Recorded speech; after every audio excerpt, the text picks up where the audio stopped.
जय हिंद दोस्तों। मैं सुमित प्रताप आपका अपना चैनल बिफोर द एग्ज़ाम में स्वागत करते हैं। दोस्तों, आज हम आपके लिए एक बहुत ही महत्वपूर्ण टॉपिक का वीडियो लेके आए हैं, जो कि आप ग्रुप डी में देख रहे होंगे कि बार बार इस तरह के इस बुक से आपको क्वेश्चन पूछे जा रहे हैं। तो यह वीडियो आपके लिए बहुत ही इंपॉर्टेंट हो जाता है और यह वीडियो को आप शुरू से लेकर लास्ट तक जरूर देखिएगा, क्योंकि ग्रुप डी में जो क्वेश्चन है 9th exemplar plus 10th exemplar दोनों से हर एक शिफ्ट में देख रहे होंगे कि 3 से 4 क्वेश्चन मिला जुला के आ ही रहे। तो यह वीडियो आपके लिए बहुत ही इंपॉर्टेंट हो जाता है और हू बहू इसी के क्वेश्चन उसमें कॉपी पेस्ट किए जा रहे हैं। तो आप वीडियो को जरूर लास्ट तक देखिएगा, जिससे कि आपको आज बहुत ही बेनिफिट मिलने वाले हैं। आज हम आपको चैप्टर नंबर 1 से लेके चैप्टर नंबर 5 तक जितने भी ऑब्जेक्टिव क्वेश्चन हैं, सारे ऑब्जेक्टिव क्वेश्चन को डिस्कस करने वाले हैं, जो कि आपके इस एग्ज़ाम के लिए बहुत ही इंपॉर्टेंट है। तो आप वीडियो को जरूर लास्ट तक बने रहिएगा। तो चलिए दोस्तों, चलते हैं आज पहले क्वेश्चन की ओर चलते हैं। आज का हमारा पहला क्वेश्चन ये होने वाला है, होने वाले हमारे आस पास के पदार्थ का। यह हमारा पहला चैप्टर होगा जिसका हम आज क्वेश्चन डिस्कशन करने वाले हैं। तो चलिए दोस्तों, देखते हैं आज का हमारा पहला क्वेश्चन क्या होगा। आज का हमारा पहला क्वेश्चन ये होने वाला है कि निम्नलिखित परिघटनाओं में कौन सा समूच ताप बढ़ाने पर बढ़ेगा।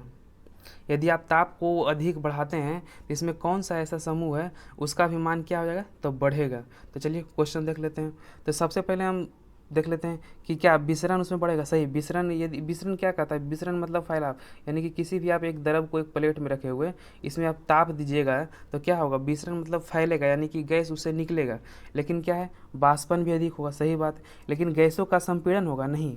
गैस का संपीड़न का मतलब ये होगा कि गैस का सिकुड़ना। यदि आप किसी भी द्रव को एक प्लेट में रख देते हैं, उसमें से आप नीचे से उसकी ताप को दिखाते हैं, यानी उसे जब गर्म करते हैं तो क्या गैस सिकुड़ती है? नहीं, सिकुड़ती नहीं है। क्या होती है, तो वह फैलती है। क्या, तो वह फैलती है। तो सबसे पहले हम देखें गैसों का विसरण, यानी कि फैलना मतलब प्रसार करना है। तो चलिए ऑप्शन, नेक्स्ट ऑप्शन देखते हैं। इसमें भी संपीड़न हो गया तो ये भी गलत हो गया। इसमें संपीड़न है, ये भी गलत हो जाएगा। ये भी संपीड़न है तो ये भी आपको गलत हो गया। लेकिन ऑप्शन नंबर सी क्या है, तो ऑप्शन नंबर सी करेक्ट हो जाएगा। क्यों करेक्ट हो जाएगा, क्योंकि इसमें वाष्पन भी अधिक होगा, यानी कि ताप दीजिएगा तो उसका वाष्पन की दर भी बढ़ जाएगी और उसका विसरण का भी दर बढ़ जाएगा। और गैसों का प्रसार, यानी कि मतलब फैलाव करा है, तो गैसों का क्या होगा, प्रसार भी बढ़ा। आप यदि देखते होंगे कि ताप अधिक दीजिएगा तो गैस क्या होता है, जो द्रव क्या है वो भाप में अधिक हो जाता है।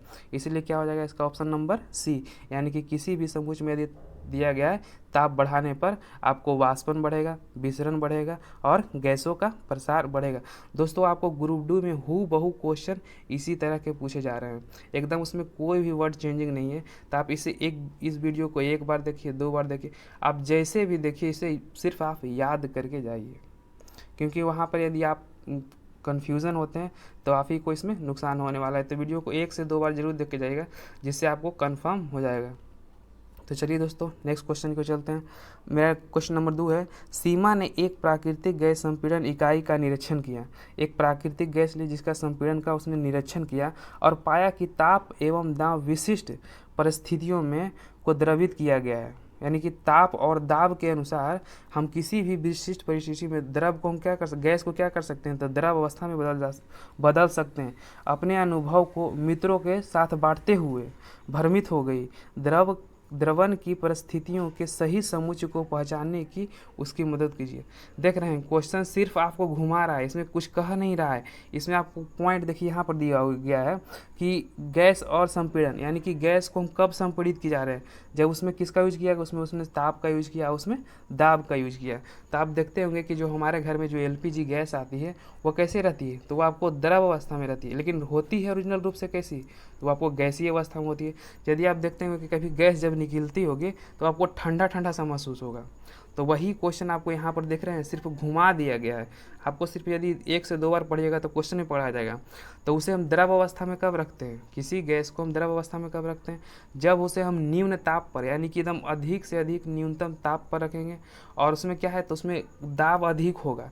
गैस में देखते होंगे कि दाब कितना रहता है, तो यही क्वेश्चन आपको कह रहा है कि यदि किसी भी परिस्थिति में गैस का संपीड़न कब किया जा सकता है, ताप और दाब का जब विशिष्ट गुण होगा, तो ताप को क्या रखेंगे, निम्न रखेंगे, और दाब को क्या रखेंगे, तो दाब को यदि हम उच्च रखेंगे तो क्या होगा, तो संपीड़न हो, यानी कि कंप्रेस्ड हो जाएगी, तो वो फिर क्या हो जाती है, तो वह आपको द्रव अवस्था में बदल जाती है। तो चलिए देखते हैं ऑप्शन नंबर क्या हो जाएगा। तो ऑप्शन नंबर इसका सी हो जाएगा, क्योंकि देखिए निम्न ताप हो जाएगा और दाब क्या हो जाएगा, तो दाब यदि आप उच्च रखिएगा तो ये हो जाएगा, क्योंकि तो इसका ऑप्शन नंबर क्या हो जाएगा, तो इसका ऑप्शन नंबर सी हो जाएगा। तो चलिए नेक्स्ट क्वेश्चन को चलते हैं। मेरा अगला क्वेश्चन होने वाला है कि मेरा अगला क्वेश्चन ये होने वाला है कि तरल में प्रवाह का अद्वितीय गुण होता है, निम्नलिखित में से कौन सा कथन सही है। तरल का जो अद्वितीय गुण होता है वो निम्नलिखित में से कौन सा कथन सही हो जाएगा। तो यह कौन सा कथन सही हो जाएगा, तो यह ऑप्शन नंबर सी हो जाएगा, यानी कि गैस तथा द्रव तरल के समान व्यवहार करते हैं। गैस और द्रव है जो तरल के साथ समान व्यवहार करते हैं, लेकिन आप देख लीजिए इसमें केवल गैस तरल के साथ मतलब समान व्यवहार करते नहीं, गैस नहीं, और द्रव भी आपको तरल के समान व्यवहार करता है। गैस तथा ठोस तरल के नहीं, ठोस कभी तरल के साथ व्यवहार कर सकता है, हाँ तरल के साथ व्यवहार करता है, लेकिन जो प्लाज्मा होता है वो एग्जैक्टली वो अपवाद में चला जाता है। तो लेकिन जो ठोस हो जाएगा, जो नेचुरल यानी कि जो होता है वह द्रव के समान नहीं होता है। लेकिन ऑप्शन नंबर सी को देख लीजिए कि गैस तथा जो द्रव होता है वो क्या होता है, तो तरल के समान होता है। गैस को भी आप देखिए पहला क्वेश्चन में इसमें दूसरा क्वेश्चन में दिया गया था कि आप कंप्रेस्ड करके उसे द्रव में बदल सकते हैं। जो हमारा एलपीजी गैस आता है उसको आप कंप्रेस्ड कीजिएगा तो वो क्या होता है, तो सिलेंडर में देखिएगा वो लिक्विड के फॉर्म में होता है। तो गैस को और द्रव को यह क्या करता है, तो यह आपको तरल के समान व्यवहार करता है। तो इसका ऑप्शन नंबर क्या होगा, तो इसका ऑप्शन नंबर सी हो जाएगा। चलिए दोस्तों नेक्स्ट क्वेश्चन को चलते हैं। मेरा अगला क्वेश्चन है कि ग्रीष्म काल में जल को मिट्टी के बर्तन में रखने पर किस परिघटना के कारण ठंडा हो जाता है। देखते होंगे कि आप गर्मियों के दिन में मिट्टी के बर्तन में हम जल को रखते हैं तो वह किस परिघटना के कारण उसमें ठंडा होता है, ये आपको बताना है। तो वो कौन सी परिघटना हो जाएगी, तो ऑप्शन नंबर सी हो जाएगा, यानी कि परासरण के कारण। कौन सा, तो परासरण के कारण हो जाएगा कि जो जल में जो बर्तन में हम लोग जल रखते हैं वो परासरण के कारण आपको क्या हो जाएगा, तो आपको ठंडा महसूस होती है। चलिए क्वेश्चन दोस्तों नेक्स्ट क्वेश्चन की ओर चलते हैं। मेरा अगला क्वेश्चन होने वाला है कि कुछ पदार्थों को उनके कणों के मध्य आकर्षण बल के बढ़ते हुए क्रम में व्यवस्थित किया गया है, निम्नलिखित में से कौन सा व्यवस्था सही क्रम में है। तो यहाँ पर आप क्वेश्चन यह कह रहा है कि वह कौन कौन सा जो पदार्थ है जिसमें अणुओं की जो बल लगती है उसमें अधिक रहती है। तो सबसे पहले आप जानते होंगे कि अणुओं में सबसे पहले जो क्या होता है, तो उसमें ठोस में सबसे अधिक बल लगता है, उसके बाद द्रव में लगता है, उसमें क्या है तो उसमें बात आपको गैस में आपको इसकी बल नगण्यता हो जाती है। तो चलिए इसी तरह को इसी हम देखते हैं कि इसमें क्या होने वाला है। तो इसका ऑप्शन नंबर क्या हो जाएगा, तो इसका ऑप्शन नंबर सी हो जाएगा। तो इसका मतलब सही क्रम में आपको व्यवस्था करना है। तो इसमें आपको दिया गया है कि ऑक्सीजन में क्या हो जाएगा, तो ऑक्सीजन में सबसे कम लगेगा, लेकिन जल में क्या लगेगा, तो जल में उससे कम लगेगा, और शर्करा में क्या है तो उससे ज़्यादा। शर्करा क्यों है, क्योंकि वह ठोस हो जाता है। ऑक्सीजन क्या है, ऑक्सीजन गैस हो गया। जल क्या होगा, तो जल आपको लिक्विड यानी कि द्रव हो गया। और शर्करा क्या होगा, तो शर्करा आपको ठोस हो जाएगा। तो सबसे कम बल इसमें लगेगा, उससे कम इसमें लगेगा, और यह इससे कम इसमें लगेगा। तो यह आपको सीक्वेंस में दिया गया, लेकिन आप और ऑप्शन को देख लीजिएगा तो यह सीक्वेंस में नहीं दिया गया। जैसे कि क्या हो गया, तो जैसे कि हो गया जल हो गया, जल मतलब मीडियम में लगता है, और फिर वायु हो गया, नहीं तो जल से वायु हो गया, और वायु से पवन, पवन भी इसमें देखिए क्या वायु पवन देखिए ना। तो ये ऑप्शन ऐसा ही गलती हो जाता है। हम हर एक क्वेश्चन को आंसर सिर्फ पढ़ते चलते रहें कि ताकि वहाँ जाइएगा तो ऐसे नहीं हम सोचेंगे कि ये भी बता दिए और ये भी बता दिए, तो वहाँ जाके आप अधिक कन्फ्यूजन मत हो जाइएगा। तो इसीलिए हम सिर्फ आपको आंसर ही पढ़ के देते हैं। आप वीडियो को 1 से 2 बार जरूर देख के जाइएगा, निश्चित रूप से आपको बेनिफिट वहाँ पर मिलने वाला है। चलिए दोस्तों नेक्स्ट क्वेश्चन देखते हैं। मेरा अगला क्वेश्चन होने वाला है कि 25 डिग्री सेंटीग्रेड, 38 डिग्री सेंटीग्रेड और 66 डिग्री सेंटीग्रेड को केल्विन मापक्रम में परिवर्तन करने पर इन तापों का सही अनुक्रम क्या होगा। आपको बताया जा रहा है कि आपको डिग्री सेंटीग्रेड में दिया गया है, इसको हम केल्विन में बदलने के लिए हम क्या कर सकते हैं। तो चलिए दोस्तों इसका भी हम सॉल्यूशन करने वाले हैं। तो दोस्तों जो अभी तक हमारे चैनल पर नए हैं या फिर पहली बार आए तो चैनल को पहले जाके सबसे पहले आप सब्सक्राइब कीजिए और वीडियो को भी लाइक कीजिए, ताकि इसका जो भी वीडियो होगा, इसका जो नेक्स्ट वीडियो हमारा जो आने वाला है उसमें आप किस तरह के पढ़ाएं, या फिर उसमें आपको एक ही वीडियो में लेके 6 से लेके जो 16 तक का अध्याय दिए गए उसको हम एक ही वीडियो में कंप्लीट करा दें, या फिर उसे हम 2 या 3 पार्ट में कर दें। आप जैसा बोलिएगा हम उसमें वैसा कर देंगे। तो दोस्तों जो भी अभी आप हमारे चैनल को अभी तक सब्सक्राइब नहीं किए तो उसे ज़रूर सब्सक्राइब कर दें और बेल आइकन को भी दबा दें, जिससे कि इसका हम नेक्स्ट वीडियो जब भी लेके आएँ तो उसका नोटिफिकेशन आपको सबसे पहले मिले। ये ना कि आप नहीं पढ़ के जाएँ, क्योंकि इसमें आपको देख रहे होंगे ग्रुप डी में हूबहू इसी बुक से आपको एग्ज़ाम में क्वेश्चन देखने को मिल रहे हैं। तो आप क्यों, जब इसी बुक से क्वेश्चन आ ही रहा है तो आप लेट क्यों कर रहे हैं। तो आप वीडियो जरूर चैनल को सब्सक्राइब कर लीजिए, ताकि ऐसा ना हो कि आप सब्सक्राइब ना करें और आपका दोस्त सब्सक्राइब किए हुए रहे और पढ़ ले और पढ़ के चला जाए और आप ऐसे ही रह जाए। तो चैनल को जरूर सब्सक्राइब कर लीजिए, जिससे कि नेक्स्ट वीडियो हम जब भी अपलोड करें तो सबसे पहले उसका नोटिफिकेशन आपको मिलता रहे। और इसका कितना पार्ट में अगला वीडियो बना दें कि जो 6 से लेके 16 अध्याय तक है, उसे भी आप कमेंट बॉक्स में कर दीजिएगा कि एक ही वीडियो में बना दीजिए या फिर उसका डबल वीडियो कर दीजिए। तो चलिए दोस्तों, पहले आप लोग सब्सक्राइब कर लीजिए, तब इसको हम कंप्लीट करते हैं, और ज़रूर लाइक भी कर दीजिएगा। तो चलिए देखते हैं, आप आशा करते हैं कि सब लोग सब्सक्राइब कर लिए होंगे। तो इसका हम सोल्यूशन देखते हैं। इसका एक फार्मूला होता है, आप फार्मूला जरूर याद रख लीजिएगा। एक फार्मूला होता है क्या, तो आप सी बटा कितना होता है, सी बटा 100 हो गया, बराबर एफ माइनस कितना हो जाता है, एफ माइनस 32 हो गया, बराबर कितना होता है, बराबर आर बटा कितना हो जाएगा। इस तरह कि यदि आपको उस पर दे दिया गया कि इसमें क्या दिया गया कि आपको दे दिया गया डिग्री सेल्सियस में देना है, तो फ़ारेनहाइट में निकालना है, तो इसको बराबर कर देंगे। यदि डिग्री में दे दिया है और रेडियस निकालना है तो आपको रेडियन में यदि निकालना है तो इसको बराबर कर देंगे। यदि डिग्री दे दिया गया है आपको केल्विन में निकालना है तो इसको बराबर कर देंगे। तो चलिए आप फार्मूला को जरूर लिख लीजिएगा और इसे जरूर याद कर लीजिएगा, क्योंकि इस तरह के क्वेश्चन भी आपको एग्जाम में पूछने को मिलते हैं। चलिए देखते हैं इसका सोल्यूशन किस तरह का होने वाला है। तो इसका जो क्या कितना दिया गया है, तो इसका एक फार्मूला होता है, फार्मूला तो हम आपको बता ही दिए। तो इसका जो, चलिए इसका सोल्यूशन करते हैं कि क्या होगा। इसका सोल्यूशन कितना दिया गया था, तो सी बटा कितना हो जाएगा, सी बटा 100 हो जाएगा। हमको बदलना किस में था, हमको बदलना है आपको केल्विन में बदलना है, तो केल्विन में ले लेंगे। तो केल्विन में कितना दिया हो गया था, तो के माइनस 273 बटा कितना हो जाएगा, तो 273 बटा ये 100 हो जाएगा। तो इसमें कितना हो जाएगा, 273 बटा 100। और डिग्री सेंटीग्रेड का इसमें मान कितना दिया गया था, डिग्री सेंटीग्रेड का हम मान पुट कर देंगे। यहाँ पर कितना पुट कर देंगे, तो चलिए यहाँ पर हम पुट कर देते हैं। यहाँ पर कितना हो जाएगा, सी के जगह 25 रख दीजिएगा, तो ये 100 से 100 कट जाएगा, और सी जो 25 है जो इधर कितना हो जाएगा, तो इधर आपको जुट के कितना हो जाएगा, तो 273 में से हम इसको इधर सी को इधर ये जो कितना दिया गया ये माइनस में दिया गया, इधर मिलाएंगे तो कितना हो जाएगा, तो प्लस में हो जाएगा। तो के बराबर कितना हो जाएगा, तो 273 कितना, तो 273 प्लस 25 कितना, तो 273 प्लस कितना हो जाएगा, 273 प्लस 25 हो जाएगा।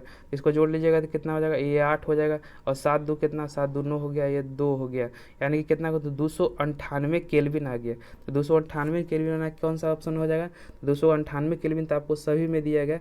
तो दोस्तों इसी तरह आप सभी को जोड़ लीजिएगा, तो इसका आंसर क्या हो जाएगा, तो इसका आंसर आपको हो जाएगा ऑप्शन नंबर ए हो जाएगा। कितना, तो इसका आंसर ऑप्शन नंबर ए, यानी कि 273 में यदि आप जोड़ लीजिएगा डिग्री सेंटीग्रेड को, तो डायरेक्ट आपको उसमें केल्विन में परिवर्तित हो जाएगा।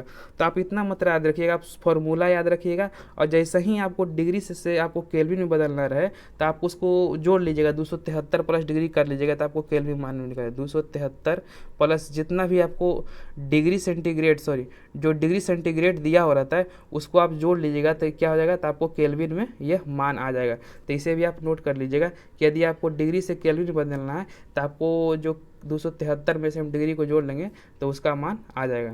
तो चलिए दोस्तों चलते हैं हम नेक्स्ट क्वेश्चन की ओर। मेरा अगला क्वेश्चन हो रहा है कि निम्नलिखित में से सही कथन का चयन कीजिए। तो इसमें से सही कथन कौन हो जाएगा, तो इसमें से आपको सही कथन होने वाला है ऑप्शन नंबर बी हो जाएगा, यानी कि वाष्प का द्रव अवस्था से गुजरे बिना ठोस में रूपांतरित होने की क्या कहते हैं, तो ऊर्ध्वपातन कहते हैं। यदि आप जैसे मान लीजिए कि कोई ठोस है, उसको डायरेक्ट यदि हम गर्म करते हैं तो वह द्रव में ना बदल के वह क्या डायरेक्ट आपको गैस में बदल जाएगी, तो उसे हम क्या कहेंगे, तो उसे ऊर्ध्वपातन कहते हैं। क्या, तो उसे हम ऊर्ध्वपातन कहते हैं। तो उसका जो एक सबसे बेस्ट उदाहरण होता है वो क्या होता है, तो आपको कपूर होता है। कपूर को यदि आप देखे होंगे कि जब भी आप उसे यदि गर्म कीजिएगा तो क्या होगा, तो आपको ठोस में जो ठोस होता है, कपूर तो आप देखते होंगे ठोस होता है, लेकिन वह उसे यदि आप गर्म करते हैं तो वो आपको डायरेक्ट द्रव में ना बदल कर क्या होता है, तो वो आपको गैस में बदल जाता है। उसी को हम क्या करते हैं, तो उसी को हम ऊर्ध्वपातन कहते हैं। तो ये कोई आंसर क्या होगा, तो ये आपको सही हो गया।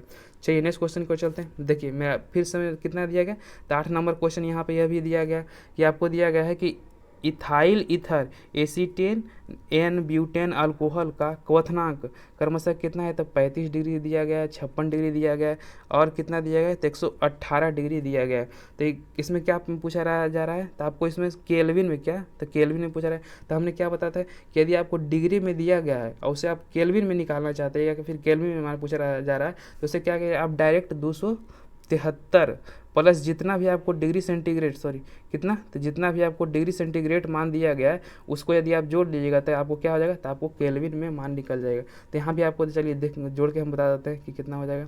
तो इसका यदि हम 35 में जोड़ते हैं तो इसका आंसर क्या हो जाएगा, तो यानी कि 8 हो जाएगा, और 7 3 10 हो गया, 10 का 0 3 2 1 कितना हो गया, तो 308 केल्विन। यहाँ पर भी देखिएगा 308 केल्विन, 308 केल्विन तो सब में है। तो चलिए फिर से नेक्स्ट के चेक करते हैं। 300 ये मेरा तो 308 है, फिक्स है कि जो मेरा एक मान है वो कितना आएगा, तो वो 360 ही आएगा। अब इसको 56 में यदि जोड़ के देखते हैं तो कितना हो जाएगा, 6 3 9 हो गया, और 7 5 कितना हो गया, तो 7 5 आपको 12 हो जाएगा, और 2 1 3 यानी कि 329। ये भी आपको 2 3 में मैच कर रहा है। तो लास्ट को हम चेक करते हैं, यानी कि मेरा एक कितना था, एक 300 कितना आ गया था, तो एक मेरा कितना था, तो 308 था और 229 था। कौन सा, तो एक 308 था, एक हमारा जो जोड़कर कितना आया था, तो 229 आया था। तो एक को और जोड़ लेते हैं, जैसे आपको कंफर्म हो जाएगा कि कितना हो जाएगा, तो आपको कितना बचा, 118 बचा, 118। इसको जोड़ लेते हैं तो 8 3 कितना हो गया, तो 8 3 11 हो गया, और 9 7 1 8 हो जाएगा, और 8 1 कितना हो जाएगा, 8 1 9 हो जाएगा, और 2 1 कितना हो जाएगा, तो 2 आपको 1 3 यानी कि 191 वाला ऑप्शन नंबर क्या हो जाएगा। तो एक को जोड़े थे हमसे कितना, 308 आया, दूसरा को जोड़े थे 329 आया, और तीसरा को जोड़े तो कितना आया, 391 आया। तो यही क्या हो जाएगा, तो यही आपको आंसर हो जाएगा। जितना भी आप जैसे ही देखिएगा कि उसमें आपको डिग्री सेंटीग्रेड में मान दिया गया और केल्विन में निकालना है, तो उसमें डायरेक्ट आपको कुछ नहीं देखना है, आपको 273 में उसमें उसको जोड़ दिएगा तो आपको डायरेक्ट केल्विन में मान निकल जाएगा। चलिए नेक्स्ट क्वेश्चन की ओर चलते हैं। पहला क्वेश्चन होने वाला है कि निम्नलिखित में से कौन सी परिस्थिति जल के वाष्पन वृद्धि करेगी। आपको कौन सा परिस्थिति बताना है कि जल के वाष्पन में वो वृद्धि कब करेगी। तो यह जल के वाष्पन में आपको कब वृद्धि करने वाली है, तो ऑप्शन नंबर इसका ये सही हो जाएगा, यानी कि जल के तापमान में वृद्धि करने वाली। देख रहे हैं कितना इजी क्वेश्चन दिया गया है, सिर्फ आपको फंसा दिया गया कि तापमान वाष्पन में कब वृद्धि करेगी। एनसीईआरटी का ही रूल होता है कि आपको जानिएगा सब, लेकिन आपको इस तरह का से क्वेश्चन घुमा दिया जाएगा कि आप उसमें कन्फ्यूज हो जाएगा कि वाष्पन में कब वृद्धि करेंगे। तो नॉर्मल सी बात है कि वाष्पन में यदि हम ताप को बढ़ाएंगे तो क्या हो जाएगा, तो वाष्पन में आपको वृद्धि हो जाएगा। तो ऑप्शन नंबर क्या हो जाएगा, तो ऑप्शन नंबर ए हो जाएगा। यहाँ पर देखिए तापमान में कमी दी हुई थी, ये आंसर नहीं होगा। चलिए नेक्स्ट क्वेश्चन की ओर चलते हैं। मेरा अगला क्वेश्चन ये होने वाला है कि निम्नलिखित में से किन परिस्थितियों में हाइड्रोजन गैस के अणु के मध्य दूरी बढ़ेगी। यानी कि कोई भी गैस है जिसके परिस्थिति, कौन सा परिस्थिति हमको हम बनाएं कि उसमें आपको जो दूरी है गैसों के अणुओं के जो बीच की दूरी है वो क्या होगी, तो वह बढ़ेगी या फिर प्रसार होगी। तो वह कब प्रसार होगी, तो चलिए ऑप्शन नंबर इसका सी देख लेते हैं कौन सा, कि जब हाइड्रोजन गैस को पात्र को रिसाव, यानी कि यदि गैस में आप जैसे मान लीजिए कि सिलेंडर है, उसके गैस में क्या हो जाएगा, तो रिसाव होगा, तो वो प्रसार करेगी। यानी कि जब भी वो खुले में आएगी तो उसका क्या होगा, तो अणुओं की जो मध्य दूरी है वो क्या हो जाएगी, गैस की जो बढ़ जाती है। और सेकंड क्या हो जाएगा, हाइड्रोजन गैस के पात्र का आयतन बढ़ने पर, यदि हम आयतन को भी हम गैस को बढ़ा देंगे तो उसमें क्या, तो प्रसार का उसमें गुण होता है। गैस में आप जानते हैं कि प्रसार का गुण होता है, तो उसमें क्या होगा, तो उसमें भी आपको देखिए उसमें क्या होगा, तो उसमें भी आपके अणुओं के जो मध्य की दूरी है वो क्या हो जाएगी, तो वह बढ़ने को देखने को मिलती है। चलिए नेक्स्ट एक कंडीशन पर आओ आपको बढ़ने के लिए, यदि आप ताप भी बढ़ाइएगा ना तो भी आपको गैस का जो अणुओं की दूरी है उसमें गति में और बढ़ जाती है। तो इसे भी आप जरूर याद रखिएगा। तो चलिए दोस्तों नेक्स्ट क्वेश्चन, नेक्स्ट चैप्टर को चलते हैं। मेरा चैप्टर नंबर अब अध्याय नंबर 2 हो जाएगा। अध्याय 2 का देखें कौन सा है, ये क्या हमारे आसपास के पदार्थ शुद्ध है, ये हमारा अध्याय नंबर 2 का हो गया। तो चलिए इसका पहला क्वेश्चन की ओर चलते हैं। पहला क्वेश्चन ये होने वाला है कि शुद्ध पदार्थों के लिए निम्नलिखित में से कौन सा कथन सत्य दिया गया है। तो इसका कौन सा कथन सत्य हो जाएगा, तो ऑप्शन नंबर इसका बी सही हो जाएगा। तो चलिए देखते हैं पहला क्या है कि शुद्ध पदार्थों में केवल एक प्रकार के कण ही पाए जाते हैं। सही बात है कि जितने भी शुद्ध पदार्थ होंगे सिर्फ उसमें क्या, तो उसमें सिर्फ आपको एक ही प्रकार के कण देखने को मिलेंगे, तभी तो वो शुद्ध हुआ, नहीं तो वो अशुद्ध नहीं हो जाता। 2 से 3 प्रकार के उसमें कण रहते तो वह शुद्ध हो जाता है। तो केवल एक ही प्रकार के कण रहेंगे जो वो क्या होंगे, तो वह शुद्ध हो जाएंगे। और इसका शुद्ध क्या है, शुद्ध पदार्थों का विघटन, क्या शुद्ध पदार्थों का संघटन सर्वत्र क्या होता है, समान होता है। यदि आप किसी भी जैसे कि जो शुद्ध पदार्थ हो गया उसको आप एक भाग से दूसरे भाग में कीजिएगा, या फिर कि मान लीजिए कि हाइड्रोजन या फिर कोई भी हो जाएगा, गैस हो जाएगा, सोडियम सल्फेट जो भी हो जाएगा, और इसका यदि 2 भाग करेंगे तो उसका गुण समान रहेगा कि नहीं, कि उसका गुण यदि हम कर दिए, जैसे मान लीजिए कि द्रव ले लिए या फिर कोई भी चीज़ ले लिए, उसको आधा आधा कर देंगे तो उसका गुण अलग थोड़ी हो जाएगा, उसका गुण क्या होगा, तो उसका गुण आपको समान ही देखने को मिलेगा। इसमें क्या कह रहा है कि शुद्ध पदार्थों का संगठन सर्वत्र क्या होता है, तो वह भी समान होते हैं।